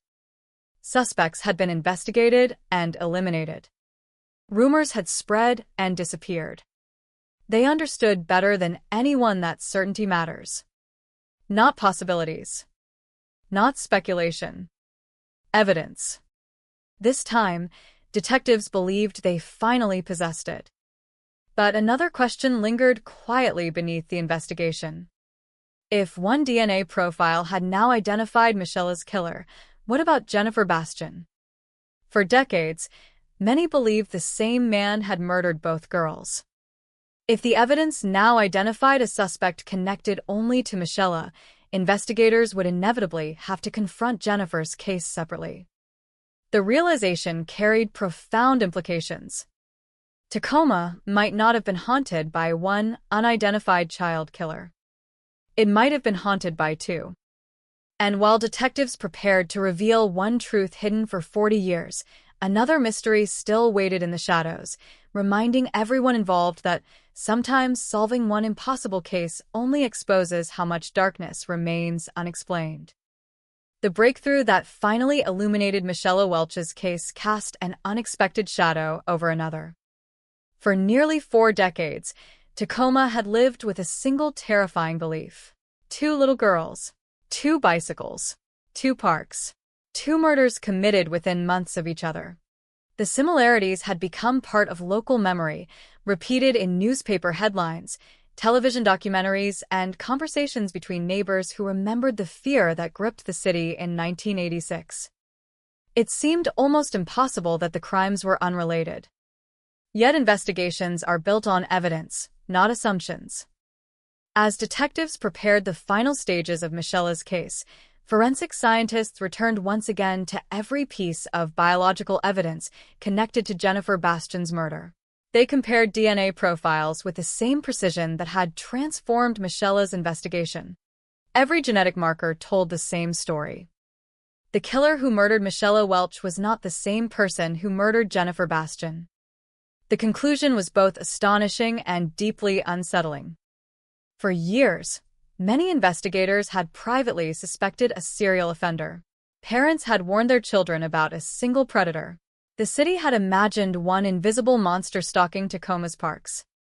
Reality appeared even darker. 2 different offenders. 2 separate murders. 2 unrelated nightmares unfolding within months of one another. Statistically, it seemed almost unbelievable. Emotionally, it was devastating. The revelation forced detectives to rethink years of investigative history. Files that had once been studied side by side now required separate analysis. Behavioral comparisons lost much of their significance. Geographic overlap remained real, but coincidence, however extraordinary, could no longer be dismissed. Cold case investigators understand a painful truth. Sometimes human beings search so desperately for patterns that they connect events which only appear related. Evidence has no such impulse. Evidence speaks only when supported by fact. While one investigative team continued preparing Michela's case, another remained focused on Jennifer Bastian. Different evidence, different suspect, Different future. For the first time since 1986, Tacoma's two greatest child murder mysteries were traveling in opposite directions. One toward identification. One still searching. Inside the Michelle investigation, prosecutors now examined every legal obstacle that could emerge after more than 4 decades. Time creates complications no detective can control. Witnesses become unavailable. Medical experts retire. Original investigators pass away. Businesses destroy records under routine retention schedules. Memories fade despite every sincere effort to preserve them. A successful prosecution required more than identifying a suspect. It required proving guilt beyond a reasonable doubt. The DNA evidence represented the foundation. But prosecutors wanted the strongest possible case. Detectives revisited old witness interviews searching for overlooked details. A seemingly insignificant statement recorded in 1986 might suddenly gain importance when viewed alongside modern forensic discoveries. Boxes that had remained unopened for years returned to conference tables. Every document received another review. Handwritten notes from long-retired detectives revealed observations never fully explored because technology at the time had been limited. Investigators found sketches of search areas, descriptions of weather conditions, timelines reconstructed minute by minute, interviews with park visitors who had long since disappeared from public life. Nothing was ignored. The passage of time had transformed ordinary paperwork into historical evidence. Every page mattered. Meanwhile, forensic experts carefully explained the DNA findings in language prosecutors could eventually present to a jury. Science alone is powerful. Science clearly communicated becomes even more powerful. Jurors would need to understand not only that a DNA match existed, but why the probability of coincidence was extraordinarily small. They would need confidence in laboratory procedures, evidence preservation, chain of custody, quality control. Every scientific safeguard developed over decades of forensic practice strengthened the case. The detectives who first investigated Michelle's murder could never have imagined such technology. Yet they had unknowingly made it possible. By preserving evidence carefully in 1986, they handed future investigators an opportunity that many older cases never received. It became a lesson repeated throughout law enforcement. Protect everything. Even if today's science cannot answer the question, tomorrow's might. The investigation also forced detectives to examine the suspect's life over 40 years. Where had he lived? Where had he worked? Who knew him? Did anyone ever suspect him? The answers painted a portrait both ordinary and unsettling. Nothing about his public life appeared to predict the crime investigators now believed he had committed. There were no dramatic headlines connecting his name to Michelle. No years spent hiding overseas. No notorious criminal career attracting national attention. Instead, he appeared to have blended into everyday society. That realization echoed through the investigative team. History repeatedly demonstrates that violent offenders often escape detection not because they are criminal masterminds, but because they appear painfully ordinary. They hold jobs, maintain homes, attend family gatherings, converse politely with neighbors, appear forgettable. Normality becomes camouflage. Detectives searched for anyone who might remember unusual behavior during the summer of 1986. Did he suddenly leave Tacoma? Did he change employment? Did he speak about the investigation? Did he display unexpected interest in media coverage? After 40 years, such questions rarely produce definitive answers. Still, investigators ask them. Every interview offered another fragment of context. Some remembered almost nothing. Others recalled isolated details impossible to verify independently. Time had blurred certainty. Fortunately, DNA had not. Unlike memory, genetics remain unchanged. The biological evidence recovered from Michela's murder scene connected the suspect across 4 decades with unwavering consistency. Science became the witness that never forgot. As prosecutors assembled their strategy, another practical reality demanded attention. The suspect was no longer the same young man investigators believed had crossed paths with Michela in 1986. He had aged. His appearance had changed. Photographs from different decades revealed an ordinary progression through adulthood. Gray hair, wrinkles, the visible passage of time. But DNA recognizes neither youth nor age. The genetic profile remained identical.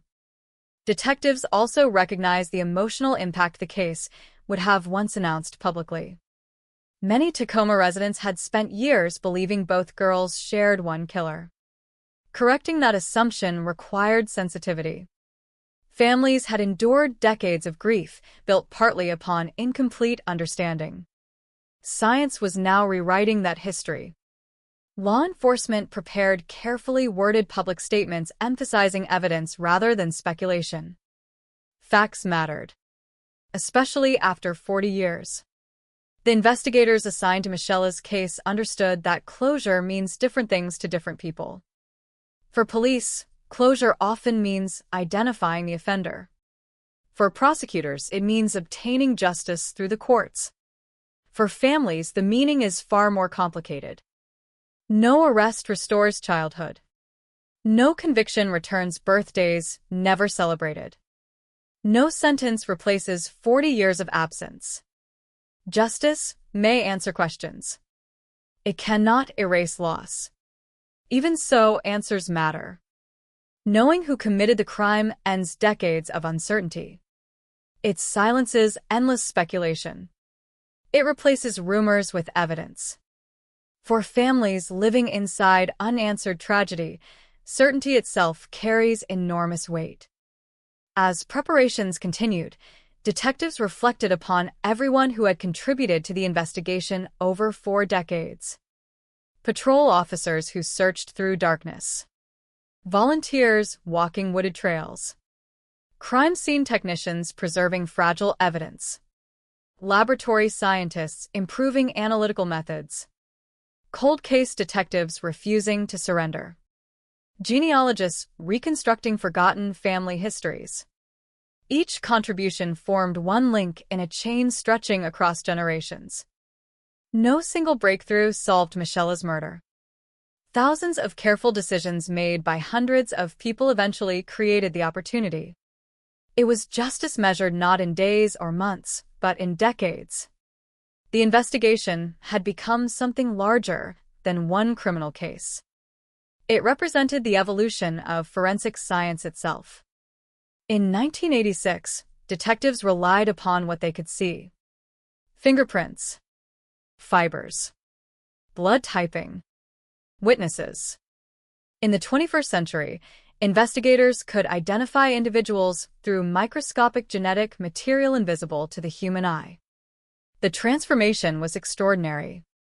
Yet even the most advanced science depended upon one timeless principle. Someone had cared enough to preserve the evidence. Had those original investigators discarded contaminated clothing, neglected proper storage procedures, or failed to document chain of custody, none of the later breakthroughs would have mattered. The future had been protected by people who never lived to see it arrive. Soon, the public would learn that one of Tacoma's oldest mysteries had finally yielded a name. News organizations would revisit the summer of 1986. Families would remember where they had been when Michela disappeared. Former detectives would reflect upon a case many believed they would never see solved. But behind every headline announcing a breakthrough lay 41 years of persistence, scientific innovation, heartbreak, and patience, years during which a silent strand of DNA waited inside an evidence locker. Carrying the identity of a killer who believed time had buried the truth forever, unaware that every passing year was bringing investigators one step closer to knocking on his door. By the time investigators were ready to act, More than 4 decades had passed since a 9-year-old girl disappeared into the trees of Puget Park. 41 years. An entire generation had grown up without knowing the fear that settled over Tacoma during the summer of 1986. Children who had once heard Michelle Welch's name from anxious parents were now parents themselves. Some had grandchildren. Streets had changed. Neighborhoods had expanded. Parks had been renovated. Even the investigators leading the case belonged to a different era than those who first walked the crime scene. But murder has no expiration date. Neither does the obligation to pursue the truth. The evidence had reached a point where detectives believed they knew who had killed Michelle. Before any public announcement could be made, however, every remaining question had to be answered with absolute certainty. The suspect's history became the focus of intense scrutiny. Investigators reconstructed his movements as thoroughly as surviving records allowed. They searched property records, employment files, driver's license information, military documentation, voter registrations, utility records, and archived public databases. The goal was not simply to identify where he had lived, but to understand whether his life intersected with Michelle's final afternoon. Every verified location mattered. Every timeline mattered. Every historical record became another piece of a puzzle that had remained unfinished since Ronald Reagan was president. Cassette tapes filled car stereos, and DNA profiling was still years away from entering everyday criminal investigations. The suspect had lived in the region during the mid-1980s. That alone did not prove guilt. Thousands of people had. Investigators continued searching for anything that placed him near the circumstances surrounding the crime. Old addresses, travel routes, connections to Tacoma, access to Puget Park, patterns of movement. The case had to be built carefully. DNA identified the individual. Context explained opportunity. As detectives reviewed decades-old files, they were struck by how many times the investigation had nearly reached dead ends. Anonymous callers had named innocent people. Psychics had claimed impossible visions. Self-proclaimed witnesses had offered stories that collapsed under examination. Confessions from unstable individuals had consumed valuable investigative time before being disproven. Every major unsolved case attracts noise. The challenge for investigators is separating fact from fiction. Looking back across 41 years, the volume of misinformation was staggering. Yet none of it had survived the arrival of modern forensic science. DNA cut through speculation with ruthless precision. Names once surrounded by suspicion quietly disappeared from consideration. The investigation became narrower. Cleaner. Stronger. Another critical question soon emerged. Was Michelle's killer responsible for any other unsolved crimes? Detectives searched historical case files across Washington and neighboring states. Missing children. Sexual assaults. Attempted kidnappings. Unsolved homicides. Any crime bearing similarities demanded review. Investigators understood that offenders capable of murdering a child sometimes offend before. Sometimes after. Sometimes only once. There is no universal pattern. The search revealed possibilities. None could immediately be confirmed. Several older investigations shared superficial similarities. Others differed dramatically. Without physical evidence connecting them, detectives refused to speculate. Evidence had guided them this far. Evidence would determine every future conclusion. The public often imagines that solving a cold case ends with identifying a suspect. Reality is more complicated. Once detectives know who likely committed the crime, prosecutors begin asking an entirely different set of questions. Can the evidence survive courtroom scrutiny? Can every exhibit be authenticated? Has the chain of custody remained intact? Can scientific experts clearly explain DNA methodology to jurors unfamiliar with genetics? Will defense attorneys challenge laboratory procedures? Every answer must be prepared long before charges are announced. The prosecution of a 40-year-old homicide is as much about preserving confidence in the evidence as presenting the evidence itself. Every document gathered since 1986 underwent review. Evidence seals, storage records, laboratory transfer forms, photographic logs, original investigative reports. The remarkable consistency of the documentation impressed even seasoned prosecutors. Generations of detectives had inherited responsibility for the case. Each had added to it without compromising its integrity. That continuity became one of the investigation's greatest strengths. Meanwhile, those closest to Michelle continued living with uncertainty. For decades, they had learned to manage expectations. Hope could be dangerous. Every promising lead carried the possibility of disappointment. Every renewed investigation risked reopening emotional wounds. Many families connected to cold cases describe an exhausting cycle. Hope. Waiting. Silence. Then hope again. 41 years of that cycle leaves scars invisible to everyone except those forced to endure it. Detectives approached the family carefully. Conversations remained confidential. The investigation had not yet reached its public conclusion. But the people who had waited longest deserved honesty about the extraordinary progress that had been made. The emotional weight of those discussions cannot easily be measured. Imagine spending 40 years wondering who destroyed your family. Imagine hearing that science may finally have found the answer. Relief and grief rarely arrive separately. They collide. Outside the investigation, forensic genealogy continued attracting national attention. Case after case demonstrated its extraordinary potential.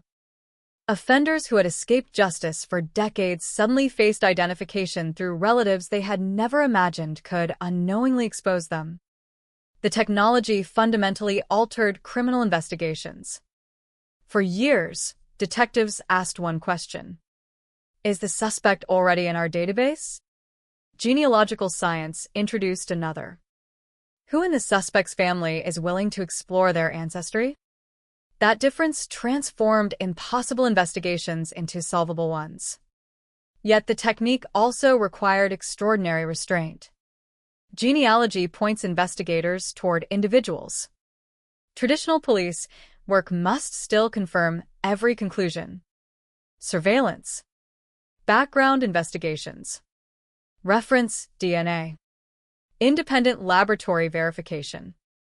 Only after all those steps can detectives confidently proceed. Michelle's case followed exactly that path. The scientific process mattered because certainty mattered. This was not simply another homicide investigation. It was one of Tacoma's defining tragedies. The evidence had to be beyond reproach. As prosecutors reviewed the case, they recognized another inevitable challenge. 41 years changes juries. Many potential jurors would not even have been born in 1986. The world surrounding the crime required explanation. Maps looked different. Neighborhoods had changed. Technology had evolved beyond recognition. Investigators anticipated using historical photographs, aerial imagery, and preserved crime scene documentation to transport jurors back to the summer afternoon when Michelle disappeared. Context would be essential. Without it, decades compress into abstraction. With it, the reality becomes immediate. A little girl rode her bicycle into a park. She never came home. Time does not soften that truth. It merely increases the distance between the crime and those trying to understand it. Detectives also reflected upon another uncomfortable reality. If DNA technology had existed in 1986, the investigation might have concluded within months. Instead, 41 years passed. That realization carried both frustration and gratitude. Frustration because justice arrived so late. Gratitude because evidence had survived long enough to benefit from scientific progress. Many older cases never receive that opportunity. Evidence becomes contaminated, discarded. destroyed, lost. Michela's case avoided those outcomes through meticulous preservation and a remarkable commitment by generations of investigators who refused to abandon it. Every officer who inherited the file made the same decision. Keep going. Eventually, that persistence succeeded. The investigation now stood on the threshold of a public revelation that would reshape Tacoma's understanding of one of its darkest chapters. For decades, Michela Welch had become more than a victim. She had become a symbol. A reminder of innocence interrupted. A reminder of unanswered questions. A reminder that some families spend lifetimes waiting for justice. Soon, one of those questions would finally receive an answer. Not through luck. Not through a sudden confession. But through 41 years of relentless work, advancing science, preserved evidence, and investigators who believed that even the oldest secrets can still be uncovered. Yet as the case moved steadily toward its historic announcement, one haunting reality lingered in the background. Identifying a name could explain who committed the crime, but it could never fully explain why a 9-year-old girl left home on an ordinary summer afternoon carrying nothing more dangerous than childhood curiosity, and encountered someone whose single act of violence would echo across an entire city for more than 4 decades. The question of who had finally begun to yield to science. The question of why remained buried somewhere inside a mind investigators could never truly enter. Every homicide detective understands the difference. Identifying an offender closes a case on paper. Understanding motive is often far more elusive. Some killers leave manifestos. Others confess in painful detail. But many carry their reasons to the grave, leaving investigators with evidence that proves guilt while explaining almost nothing about the darkness that made the crime possible. As prosecutors and detectives continued assembling the final case, they revisited every known fact surrounding Michela Welch's last afternoon.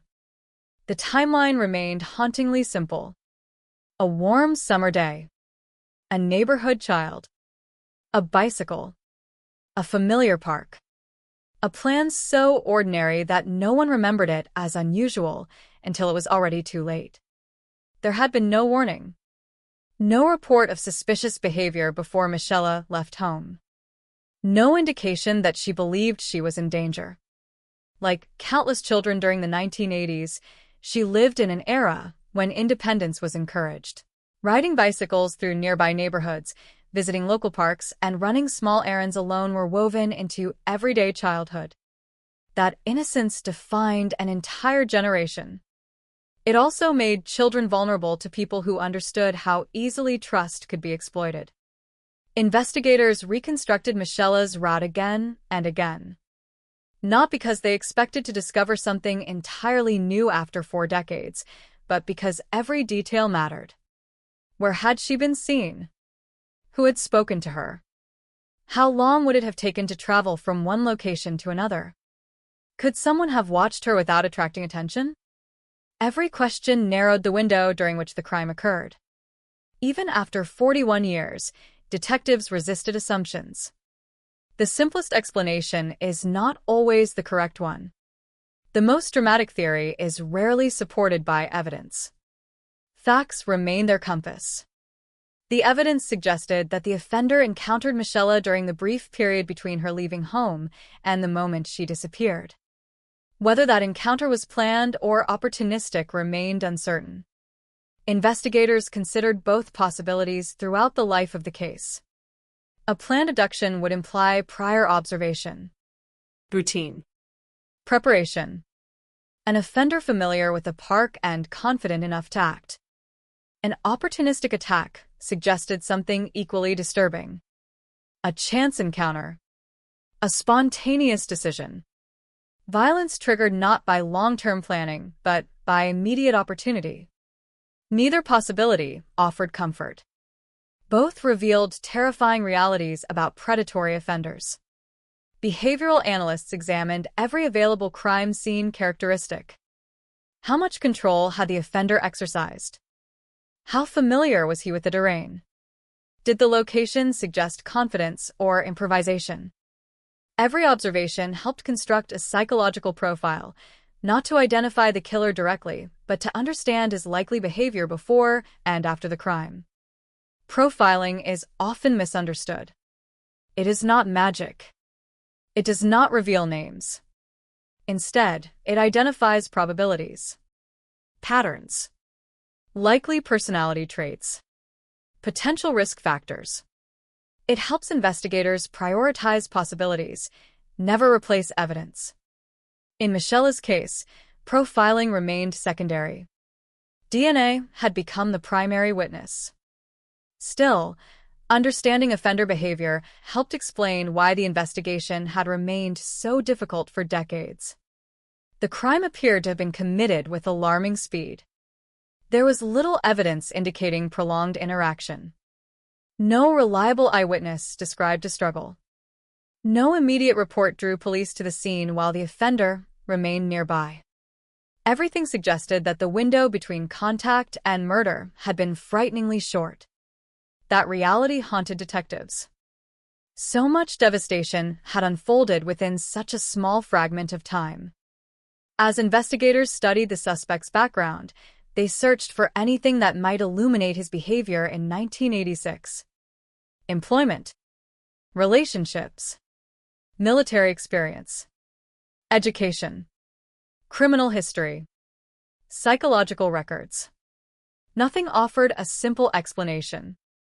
Violent offenders often disappoint public expectations. Many are not visibly unstable. Many avoid repeated arrests. Some successfully maintain ordinary lives while concealing extraordinary secrets. The contrast creates one of criminal investigation's greatest paradoxes. How can someone appear completely ordinary while carrying responsibility for unimaginable violence? Detectives have wrestled with that question for generations. Sometimes there is an answer. Sometimes there is only silence. The suspect's life after 1986 appeared, at least publicly, largely unremarkable. Years passed. Communities changed. People around him continued their own lives, unaware that microscopic evidence preserved from a summer afternoon decades earlier might eventually connect him to one of Washington's most notorious child murders. It underscored a reality many families find difficult to accept. Justice delayed does not necessarily mean a suspect spends decades hiding. Sometimes he spends decades living, working, aging, participating in ordinary routines while those left behind remain frozen in grief. For Michela's family, time moved differently. Each passing year marked another unanswered anniversary. Another birthday never celebrated. Another Christmas with one voice permanently missing. Friends who had known Michela as a child grew into adulthood, carrying memories that never matured beyond the age of 9. Photographs remained unchanged. She never grew older inside them. Everyone else did. Cold cases possess a cruel relationship with time. Victims remain forever the age at which they died. Families continue aging around that permanent absence. The emotional imbalance is impossible to ignore. Investigators preparing the case understood that their work extended beyond legal proceedings. They were restoring historical truth. For decades, uncertainty had become part of Michela's story. Speculation filled the spaces where evidence had once been insufficient. The approaching announcement would replace uncertainty with fact. That distinction mattered. Communities deserve truth. Families deserve certainty. Even when certainty arrives painfully late. As detectives prepared reports, they documented not only the forensic breakthroughs, but the evolution of investigative science itself. The case had become an extraordinary illustration of technological progress. In 1986, DNA as an investigative tool remained largely theoretical for local homicide detectives. By the 21st century, genetic genealogy could identify unknown suspects through distant relatives who had never interacted with law enforcement. The difference bordered on revolutionary. Future investigators would study Michela's case not only as a homicide investigation but as an example of how persistence and scientific innovation intersect. The detectives also reflected upon another remarkable aspect of the investigation. The killer had not been exposed by a confession. Not by an eyewitness. Not by an informant seeking leniency. He had been identified by biology itself. Every cell in the human body carries inherited information. Invisible. Unchanging. Patient. For 41 years, that information remained locked inside preserved evidence, waiting for laboratories sophisticated enough to read it. The offender may never have imagined such a future. In 1986, few people could have predicted that a tiny biological trace would someday identify individuals through relatives living hundreds or even thousands of miles away. Technology changed the rules. Time changed nothing about DNA. That combination ultimately changed the investigation. As the case neared its public conclusion, detectives experienced emotions uncommon in active investigations. Satisfaction mixed with melancholy. Professional accomplishment intertwined with sadness. There is no celebration when solving the murder of a child. Only relief that the truth has finally emerged. Every investigator understood that the announcement would reopen painful memories throughout Tacoma. Former neighbors would remember searching the woods. Retired officers would revisit the crime scene in their minds. Journalists who had covered the original disappearance would reflect upon stories written decades earlier. For some residents, it would feel as though the summer of 1986 had suddenly returned. History has a way of doing that. Certain events never fully disappear. They simply wait beneath the surface until new information brings them back into public consciousness. Michela Welch's murder had remained one of those events. A quiet wound carried by an entire community.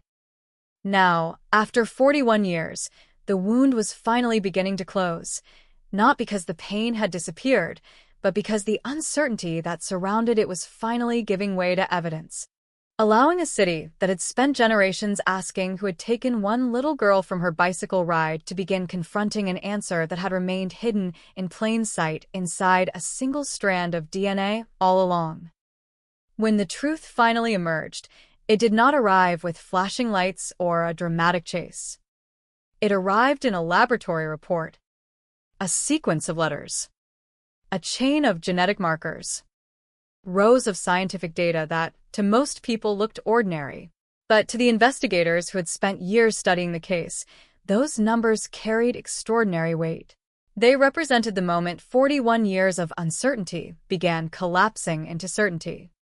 The DNA did not hesitate. It did not speculate. It did not forget. It pointed toward one man. For detectives, however, identifying a suspect was only one part of the journey. Every conclusion had to withstand the scrutiny of prosecutors, defense attorneys, judges, and ultimately the public. Extraordinary claims demanded extraordinary evidence, especially in a case that had haunted an entire community for decades. The investigative team gathered repeatedly to review every piece of the case. Original reports, forensic findings, genealogical analysis, modern DNA comparisons, historical timelines. Every document was challenged. Every conclusion questioned. Not because detectives doubted the evidence, but because they understood what was at stake. 41 years of waiting deserved absolute confidence. As preparations continued, prosecutors carefully evaluated how the evidence would be presented if the case reached trial. Unlike fresh investigations, cold cases often rely heavily on scientific testimony. Jurors must understand why preserved biological evidence remains reliable after decades.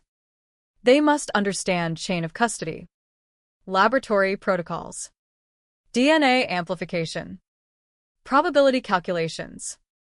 Scientific certainty must become understandable without losing accuracy.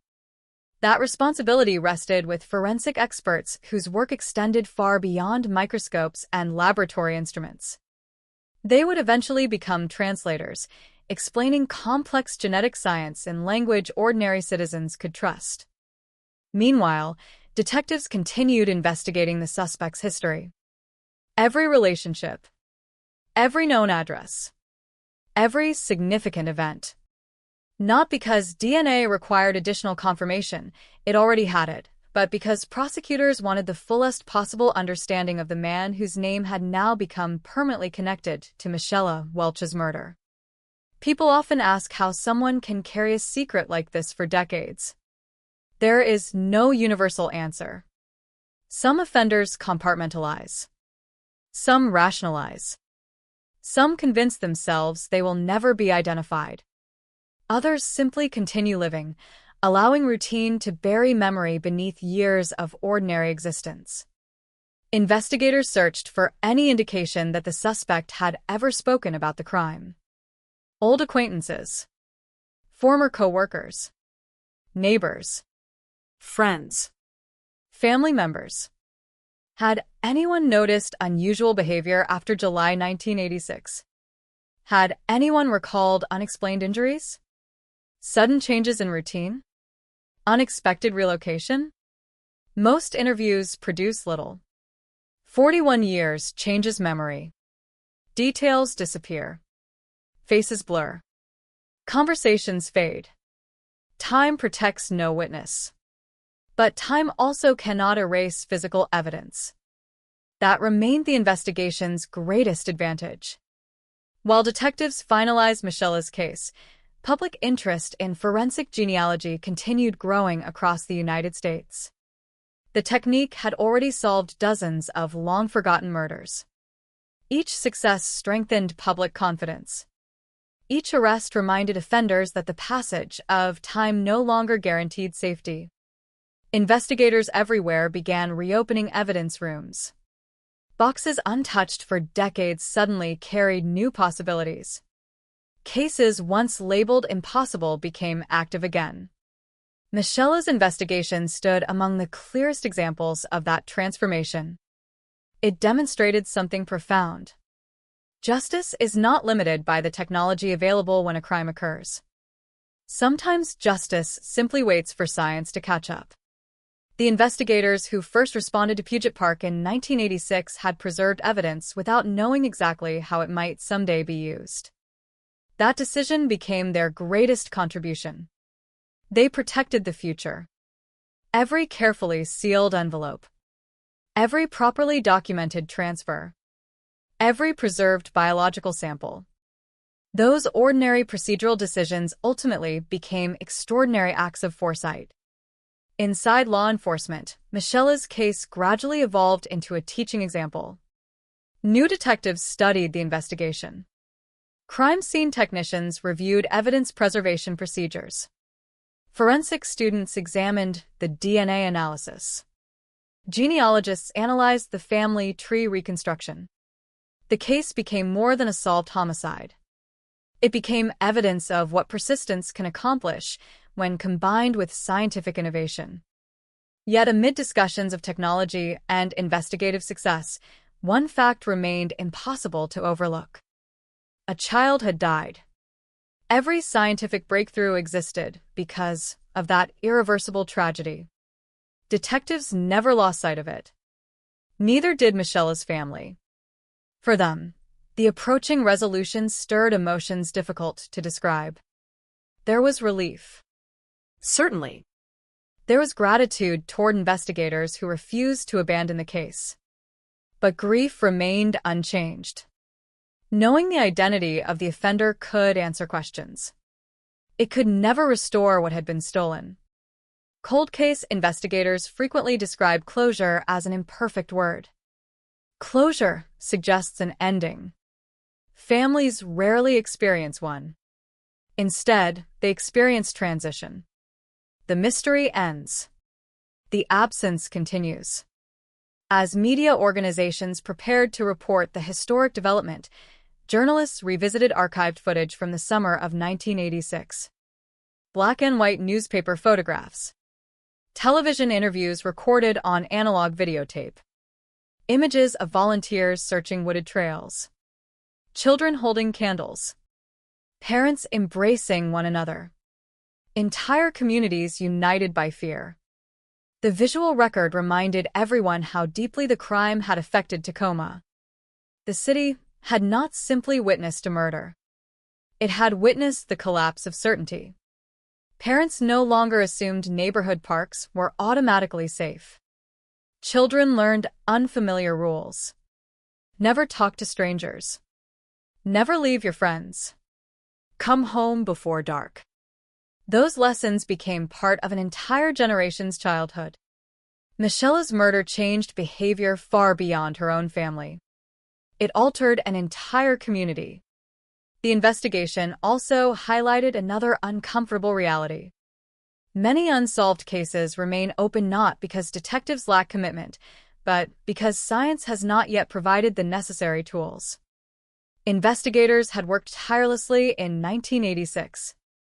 They interviewed witnesses, collected evidence, protected the crime scene, followed every credible lead. What they lacked was not determination. It was technology. 41 years later, science supplied what determination alone could not. That distinction matters. Cold cases often create unfair assumptions that investigators somehow failed. Michela's case demonstrated the opposite. Sometimes investigators perform every step correctly and still cannot solve the crime until the future arrives. The announcement would inevitably raise broader questions. How many other evidence rooms contained DNA waiting for technologies not yet invented? How many unidentified offenders still believe they escaped accountability simply because decades have passed? How many families remain only one scientific breakthrough away from learning the truth? Those questions echoed throughout the law enforcement community. Every solved cold case encourages another investigation. Every success creates another possibility. For Tacoma detectives, however, the focus remained deeply personal. This was their city, their victim, their responsibility. Some investigators assigned to the case had spent years working toward this moment. Others inherited the investigation from retired colleagues who never lived to see the breakthrough. Many quietly acknowledged the detectives who came before them.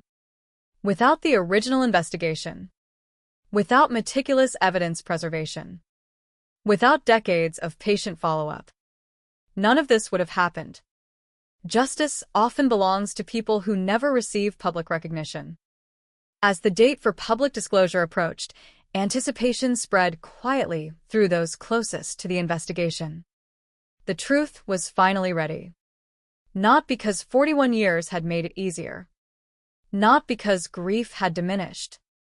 But because the evidence had become undeniable. The DNA that had waited silently since the summer of 1986 had finally spoken with absolute clarity, carrying across 4 decades the identity of a man who believed time had protected him, only to discover that the smallest biological trace left behind at a crime scene could outlast memory, outlast rumor, outlast every failed lead, and ultimately become the voice that refused to let a little girl named Michela Welch be forgotten. When investigators finally stood before the public, the announcement carried the weight of 41 years. There was no triumph in their voices. Only gravity. Behind every microphone stood detectives who understood that they were not simply delivering the conclusion of an investigation. They were speaking for a little girl whose voice had been silenced in the summer of 1986, for a family that had waited through 4 decades of unanswered questions, and for generations of investigators who had refused to let the case disappear into forgotten archives. The room was quiet. Camera shutters clicked. Reporters leaned forward. The words everyone had waited decades to hear were finally spoken. The murder of Michela Welch had been identified through advances in forensic DNA and investigative genetic genealogy. The announcement immediately traveled across the country. National news organizations revisited one of Washington state's oldest unsolved child homicide investigations. Crime reporters searched their archives. Television stations replayed photographs of 9-year-old Michelle smiling into a camera, frozen forever at an age she would never outgrow. For many younger viewers, it was the first time they had ever heard her name. For older residents of Tacoma, it felt as though the summer of 1986 had returned overnight. Former neighbors remembered the search. Teachers remembered frightened students. Police officers remembered exhausting shifts that never seemed long enough. Volunteers remembered walking through dense woods hoping desperately not to find what they ultimately found. Time had passed. Memory had not. As journalists examined the investigation, one theme emerged repeatedly: persistence. The case had survived not because of one extraordinary detective or one lucky discovery.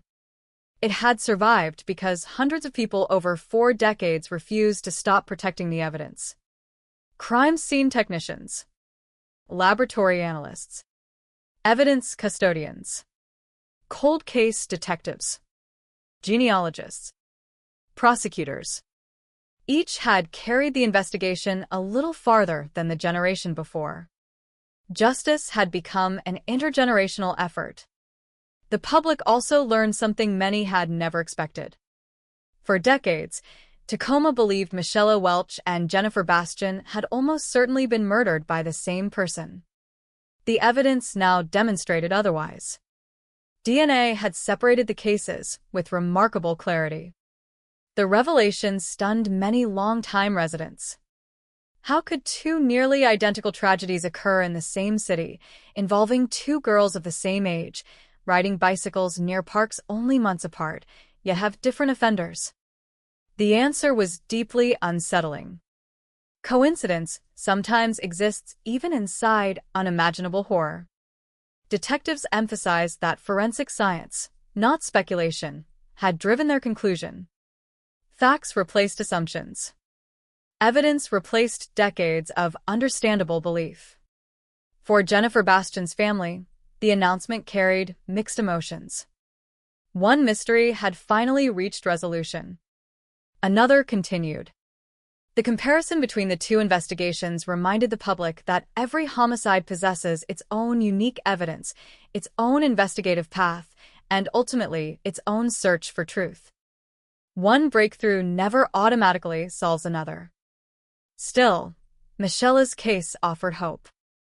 If one 41-year-old murder could finally be unraveled through DNA, perhaps others could as well. Across the nation, cold case units paid close attention. Evidence lockers suddenly seemed different. Boxes covered in decades of dust no longer represented failure. They represented possibility. The investigation became an inspiration for departments reopening forgotten files. Advances in genetic genealogy had rewritten expectations.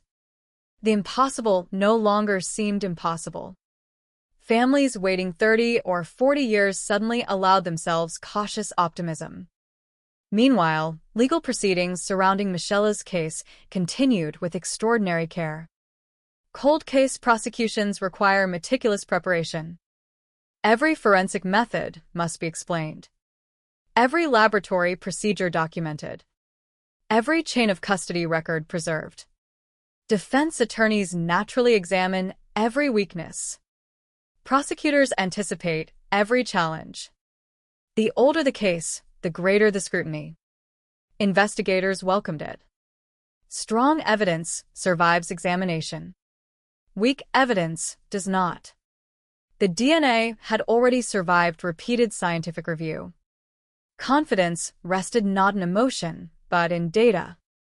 As news coverage expanded, former detectives who had worked the original investigation shared memories from 1986.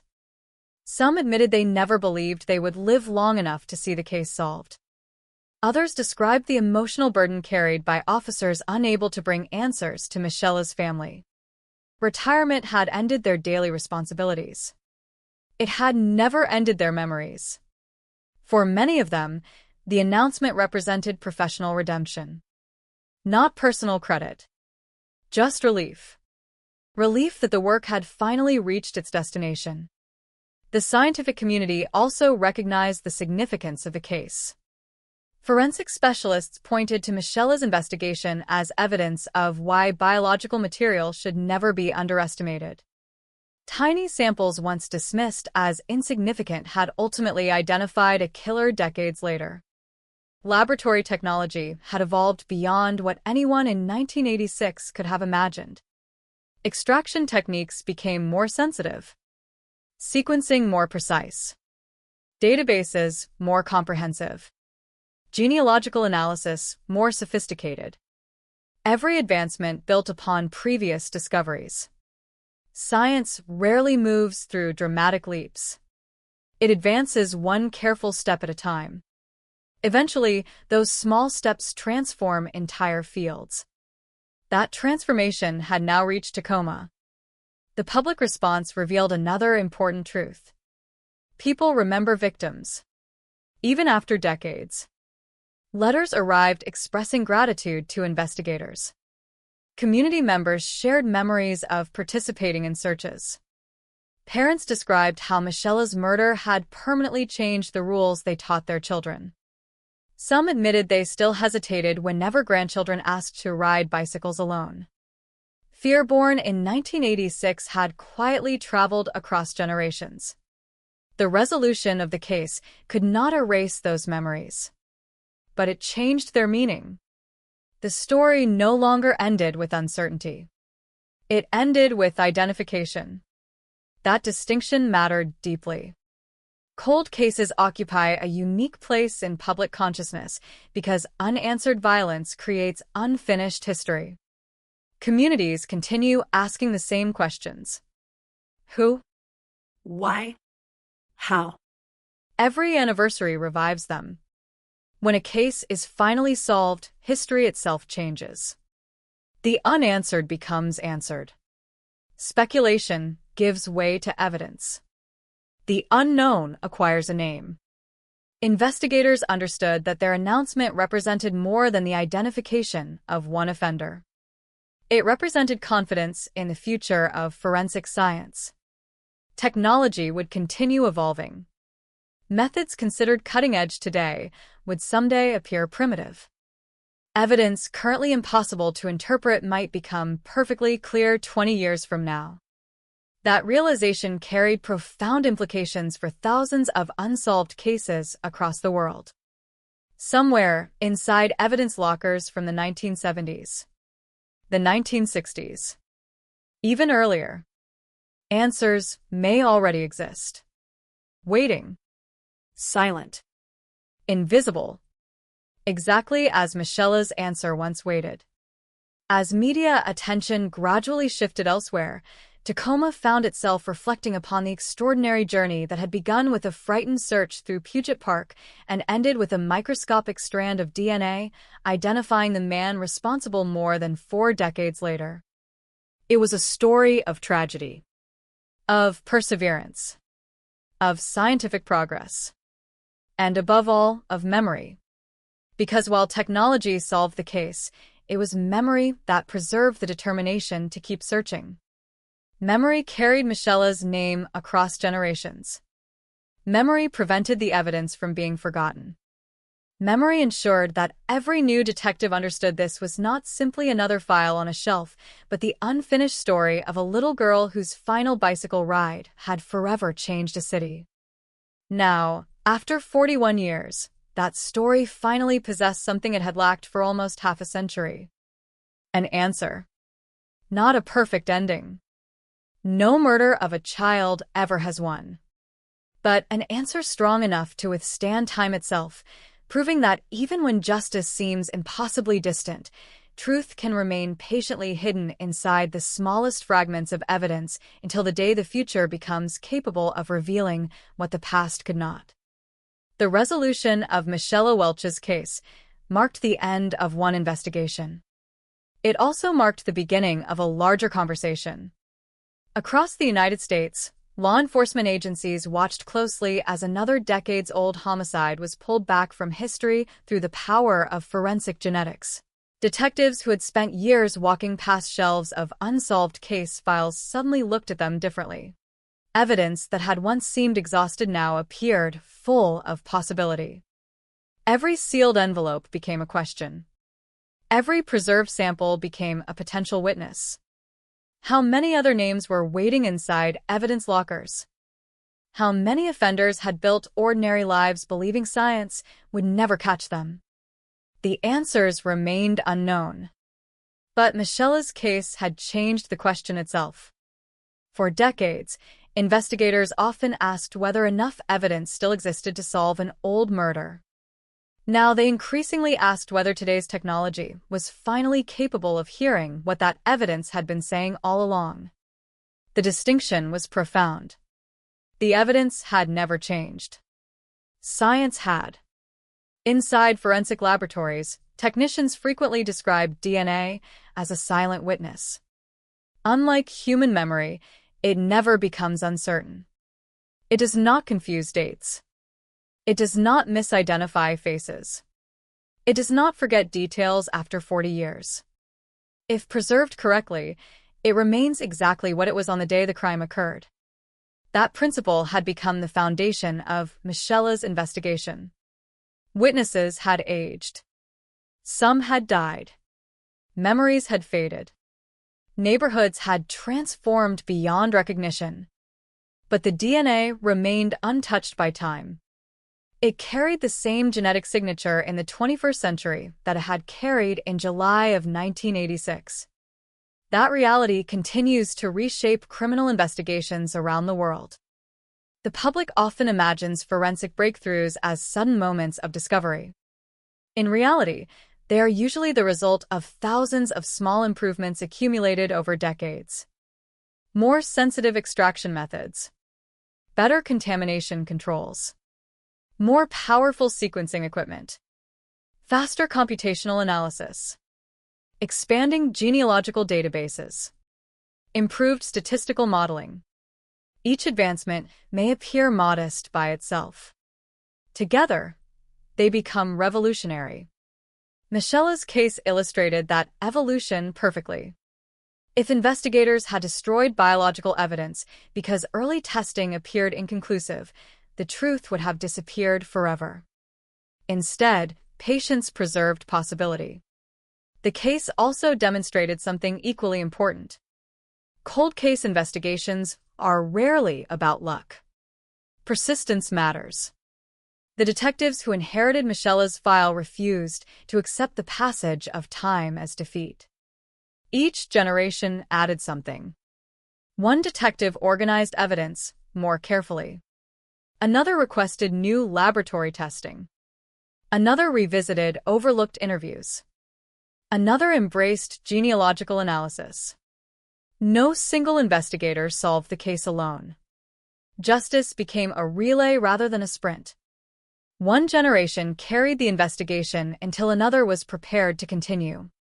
That continuity is rarely visible to the public. Yet it defines many successful cold case investigations. Behind every solved decades-old homicide stand countless individuals whose names never appear in headlines. Evidence custodians who protected biological samples. Laboratory scientists who improved analytical methods. Administrative personnel who maintained documentation. Genealogists who reconstructed forgotten family histories one branch at a time. The public usually sees the arrest. Investigators remember the thousands of invisible steps that made the arrest possible. For Michela's family, however, the scientific significance of the case remained secondary. Technology had finally answered the question that had haunted them for more than 4 decades. Who? That answer carried enormous emotional weight. But grief follows its own rules. Knowing the identity of the offender could never restore birthdays that never happened. School graduations never attended. Family photographs never taken. Children never born. Entire futures disappear when a child is murdered. Justice identifies responsibility. It cannot recreate possibility. That painful distinction remained at the heart of the case. As public interest grew, criminologists and forensic experts began discussing Michela's investigation in professional conferences and academic settings. The case represented more than an investigative success. It represented a transition in modern policing. Traditional detective work remained essential. So did laboratory science. So did genealogy. The future belonged not to one discipline, but to their combination. Modern investigations increasingly rely upon collaboration across specialties that rarely worked together decades earlier. Detectives, geneticists, anthropologists, genealogists, digital analysts, statisticians. Each contributes expertise impossible for any single investigator to possess alone. Michela's case reflected that new reality. The investigation also reminded the public that some of the most important work in criminal justice occurs quietly. Not inside courtrooms. Not during dramatic arrests. But inside laboratories. Archives. Evidence rooms. Libraries. County record offices. Places where patient professionals reconstruct forgotten histories one document at a time. Justice often advances through persistence rather than spectacle. As Tacoma reflected upon the solved case, residents also confronted another uncomfortable truth. For 41 years, the person investigators identified had existed somewhere within society. He had aged alongside everyone else. While Michela remained forever 9 years old, the suspected offender experienced ordinary time. Years accumulated. Hair grayed. Faces changed. Entire chapters of life unfolded. That contrast remains one of the most emotionally difficult realities surrounding cold cases. Victims remain frozen. Everyone else continues moving forward, including sometimes the offender. The passage of time also reshaped public understanding of childhood safety. In 1986, children frequently walked to school alone, rode bicycles across neighborhoods, played in parks until evening. Parents worried, certainly, but daily routines often reflected a level of trust difficult to imagine today. High-profile child abductions during the 1980s transformed those assumptions across America. Michela Welch became one of many young victims whose stories permanently altered parental behavior. Communities introduced neighborhood watch programs. Schools expanded safety education. Parents created new rules. Many of those changes remain visible today. One tragedy influenced countless lives beyond the immediate investigation. As forensic genealogy continues advancing, ethical discussions have naturally followed. Privacy, consent, genetic databases, law enforcement access. Experts continue debating the balance between investigative necessity and personal rights. Michela's case frequently appears within those conversations because it demonstrates the extraordinary public benefit that genealogy can provide when applied carefully under appropriate legal standards. The debate continues. The scientific success remains undeniable. Toward the end of every cold case investigation comes a moment of quiet reflection. Detectives close files that defined years of their careers. Evidence returns to storage under new classifications. Meeting rooms empty. Phone calls become less frequent. The relentless pursuit that once dominated daily life finally slows. Many investigators describe unexpected emotions during that transition. Not celebration. Not relief alone. Something closer to fulfillment mixed with sadness. The mystery ends. The tragedy does not. That truth lingered over everyone connected to Michela Welch's case. The investigation had finally answered one of Tacoma's oldest questions. Yet every answer carried a reminder of why the question existed in the first place. A little girl had left home expecting an ordinary summer afternoon. She never returned. 41 years later, science restored her voice, not through words, but through evidence that refused to disappear, proving that while time can hide the truth beneath layers of memory, changing cities, and fading witnesses, it cannot erase the biological signature left behind by the person responsible, nor can it extinguish the determination of those willing to keep searching until even the oldest silence finally begins to speak. 41 years is long enough for a city to reinvent itself. Children become parents. Parents become grandparents. Schools are rebuilt.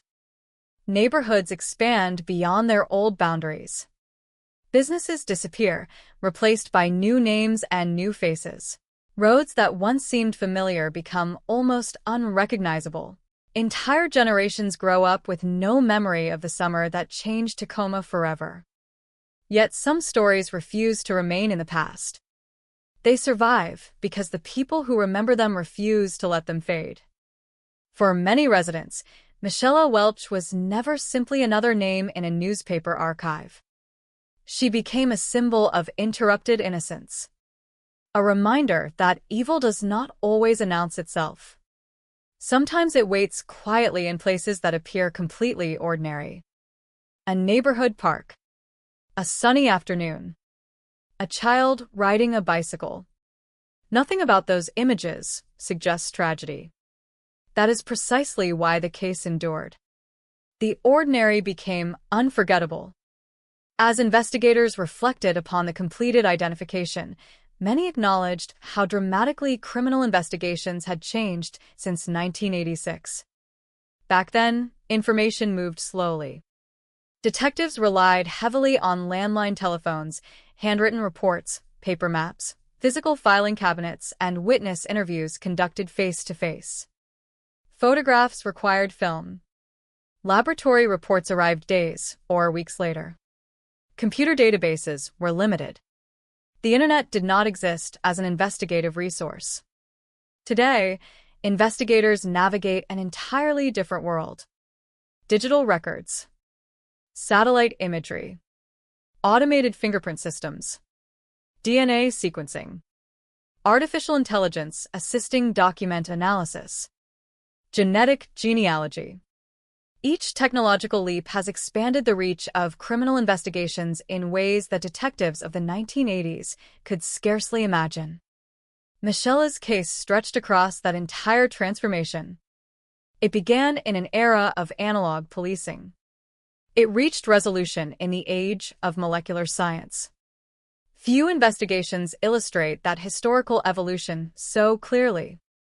But despite every technological advancement, one truth remained constant.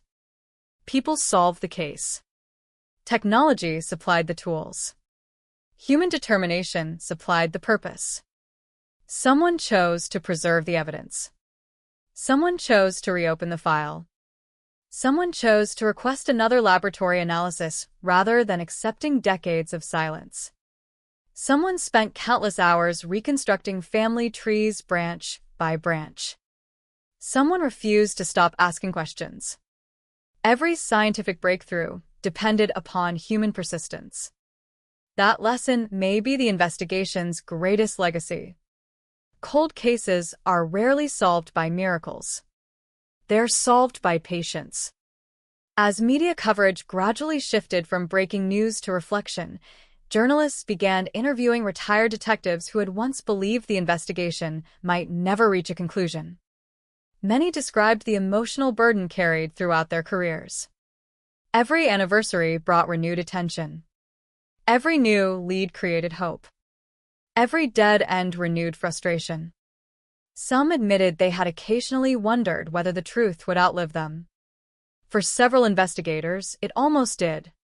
Not everyone who searched for Michelle in 1986 lived to see the case resolved. Their absence became part of the story. Justice arrived. Some who fought hardest for it were no longer there to witness it.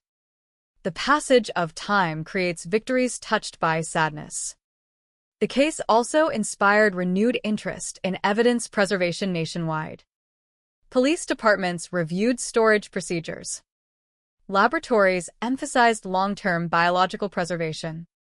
Training programs highlighted the importance of documenting every transfer, every seal, every chain of custody signature. Future investigators would inherit today's decisions, exactly as the detectives handling Michela's case inherited those made 41 years earlier. The investigation became a reminder that every crime scene technician works not only for the present, but for the future. A sample considered insignificant today may become decisive decades from now. The scientific community frequently points to cases like Michela's when explaining why forensic standards continue evolving. Every improvement emerges from experience. Earlier limitations become future innovations. Mistakes become lessons. Lessons become protocols. Protocols become breakthroughs. Justice advances through accumulated knowledge. For Michela's family, however, the language of science remained secondary. DNA, genetics, probability, genealogy. Those terms explained how investigators found answers. They could never explain why the loss endured. The emotional reality of homicide resists scientific measurement. There is no laboratory instrument capable of calculating 41 years of grief. No statistical formula measuring birthdays missed. No genetic marker representing absence. Evidence solves crimes. Families continue living with consequences. That distinction remained painfully clear throughout the investigation. As criminologists studied the case, another theme repeatedly emerged. memory. Communities often fear that time causes victims to be forgotten. Michela's story demonstrated the opposite. Time preserved her significance. New detectives learned her name from retiring investigators. New reporters discovered her story through archived newspapers. Parents who remembered 1986 told younger generations why they had always insisted children check in before sunset. Memory traveled where official records alone could not. It became cultural history. One remarkable aspect of the investigation lay in what never happened. The evidence was never abandoned. At no point did investigators permanently close the door. Years sometimes passed without progress. Budgets changed. Personnel changed. Technology changed. Yet somewhere inside the Tacoma Police Department, the file remained active enough that future science could eventually find it again. That quiet institutional commitment deserves recognition. Many cold cases survive not because breakthroughs happen quickly, but because someone ensures they survive long enough for breakthroughs to become possible. The public often remembers the final announcement. Investigators remember the decades of invisible maintenance. As the years continue passing, Michela Welch's case will likely remain part of forensic education. Students entering crime laboratories may study the investigation as an example of evidence preservation. Future homicide detectives may examine it while learning about cold case methodology. Genealogists may reference it when explaining how distant family relationships can identify unknown offenders. The case has already become larger than itself. It now belongs to the history of forensic science. Yet beneath every academic lesson remains one simple human story. A little girl left home expecting to return before evening. She carried childhood plans. Nothing more. She never imagined that her final journey would one day influence investigative techniques, forensic education, and criminal justice discussions across the country. History rarely announces which ordinary moments will become extraordinary. Only afterward do we recognize them. The wooded trails of Puget Park have witnessed countless ordinary afternoons. Children still laugh. Families still gather. Life continues because life must continue. But beneath that continuing rhythm remains the memory of one summer day that forever altered the meaning of that place. Visitors may never notice. Many have no reason to know. Yet history lingers quietly in landscapes touched by tragedy. The trees grow taller. The paths change. The seasons return. Memory remains. And perhaps that is the final lesson carried by Michelle Welch's story. Time changes almost everything. Cities evolve. Science advances. People age. Technology transforms the impossible into the achievable. But truth possesses remarkable endurance. It may disappear beneath decades of uncertainty. It may wait silently inside forgotten evidence boxes. It may require generations of investigators to uncover. Yet when carefully protected and relentlessly pursued, truth has an extraordinary ability to survive long enough to meet the future, waiting with patient certainty until the day arrives when no amount of passing time can prevent a little girl's final unanswered question from finally receiving the answer she was denied for more than 4 decades. For 41 years, one question remained suspended over Tacoma.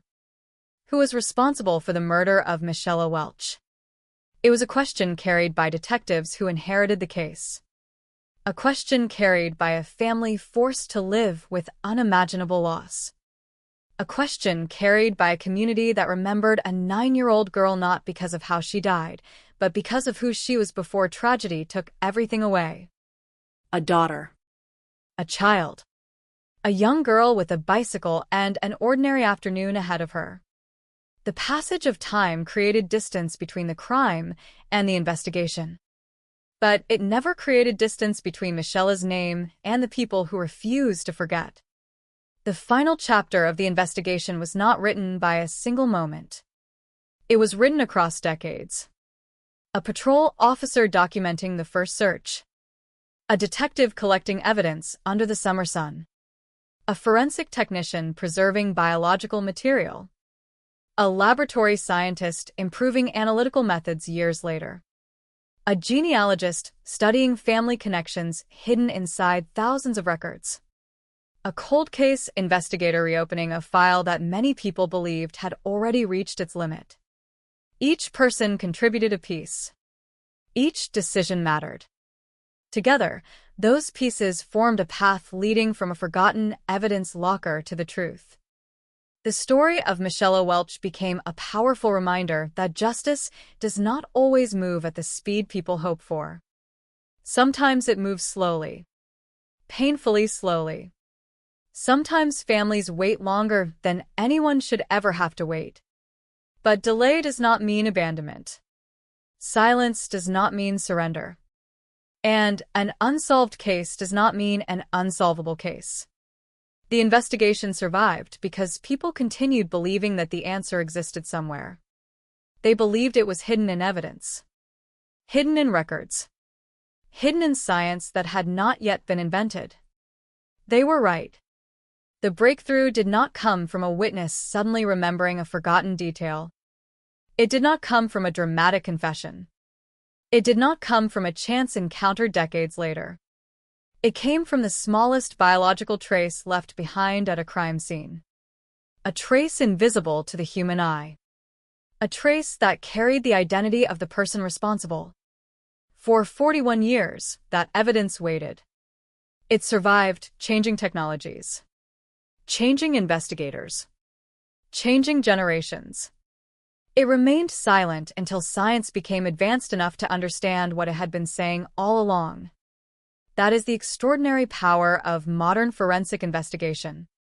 The smallest fragments can preserve the largest truths.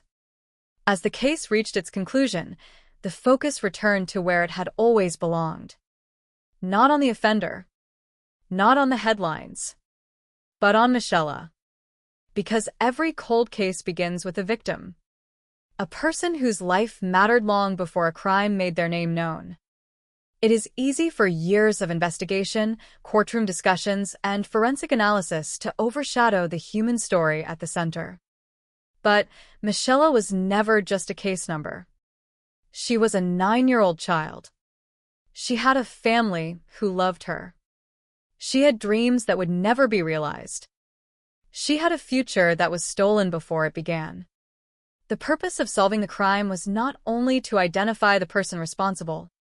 It was to restore dignity to the victim. To replace uncertainty with truth. to ensure that her story would not end with unanswered questions. For her family, the identification brought a complicated form of peace. There was no celebration. There could never be celebration attached to such a loss. Instead, there was recognition. Recognition that the world had finally acknowledged what they had carried privately for decades. Someone was responsible. Someone had taken Michelle away. And now, after years of waiting, the truth had a name. The community of Tacoma also experienced a moment of reflection. Residents who remembered the fear of 1986 looked back at how much had changed. The technology, the investigation, the city itself. But one thing remained unchanged: the impact of losing a child. That kind of tragedy leaves a permanent mark. It becomes part of local history, part of family conversations, part of the warnings parents give their children, part of the collective memory of a place. Puget Park was no longer only a location on a map.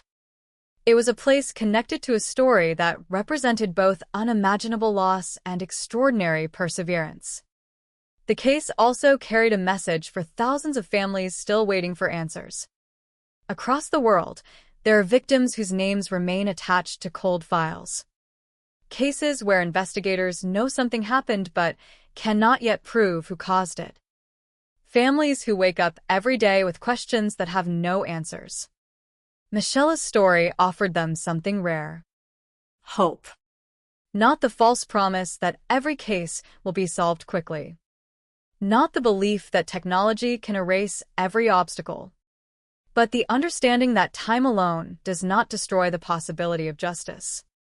A case can remain dormant and still be alive. Evidence can wait. Science can advance.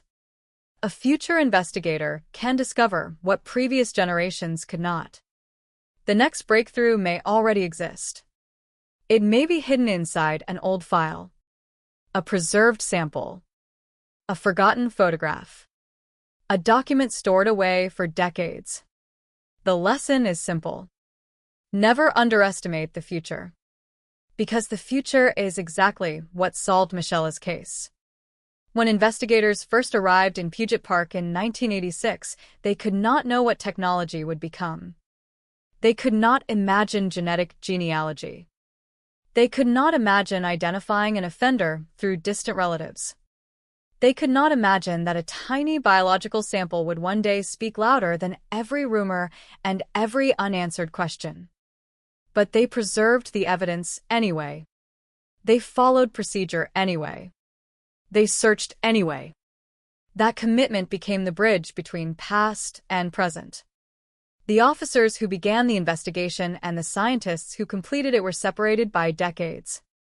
Yet they were connected by the same purpose: find the truth. Protect the victim. Seek justice. That purpose carried the case across time. And perhaps that is why Michelle Welch's story remains so powerful. Because beneath the forensic breakthroughs and investigative techniques is a deeply human message. People remember. People care. People continue searching. Even when years pass. Even when hope becomes difficult. Even when the world moves on. Some questions are too important to abandon. Some victims are too important to forget. The murder of Michelle Welch spent more than 4 decades waiting for its final answer. The answer came through science. But the journey began with compassion. With people who believed a little girl's life deserved more than an unsolved file. More than a forgotten headline. More than a mystery left behind. It deserved the truth. And after 41 years, the truth finally arrived. Not loudly. Not dramatically. But with a quiet certainty of evidence that had survived every passing year. The evidence spoke. The investigation listened. And a story that began with a child's disappearance ended with something every family of a cold case victim longs for. An answer. The pain remained. The memories remained. The empty space left behind remained. But the question that haunted Tacoma for more than a generation was finally gone. Michelle Welch was no longer a mystery. She was remembered. She was honored. And after decades of silence, the truth had finally found its way home.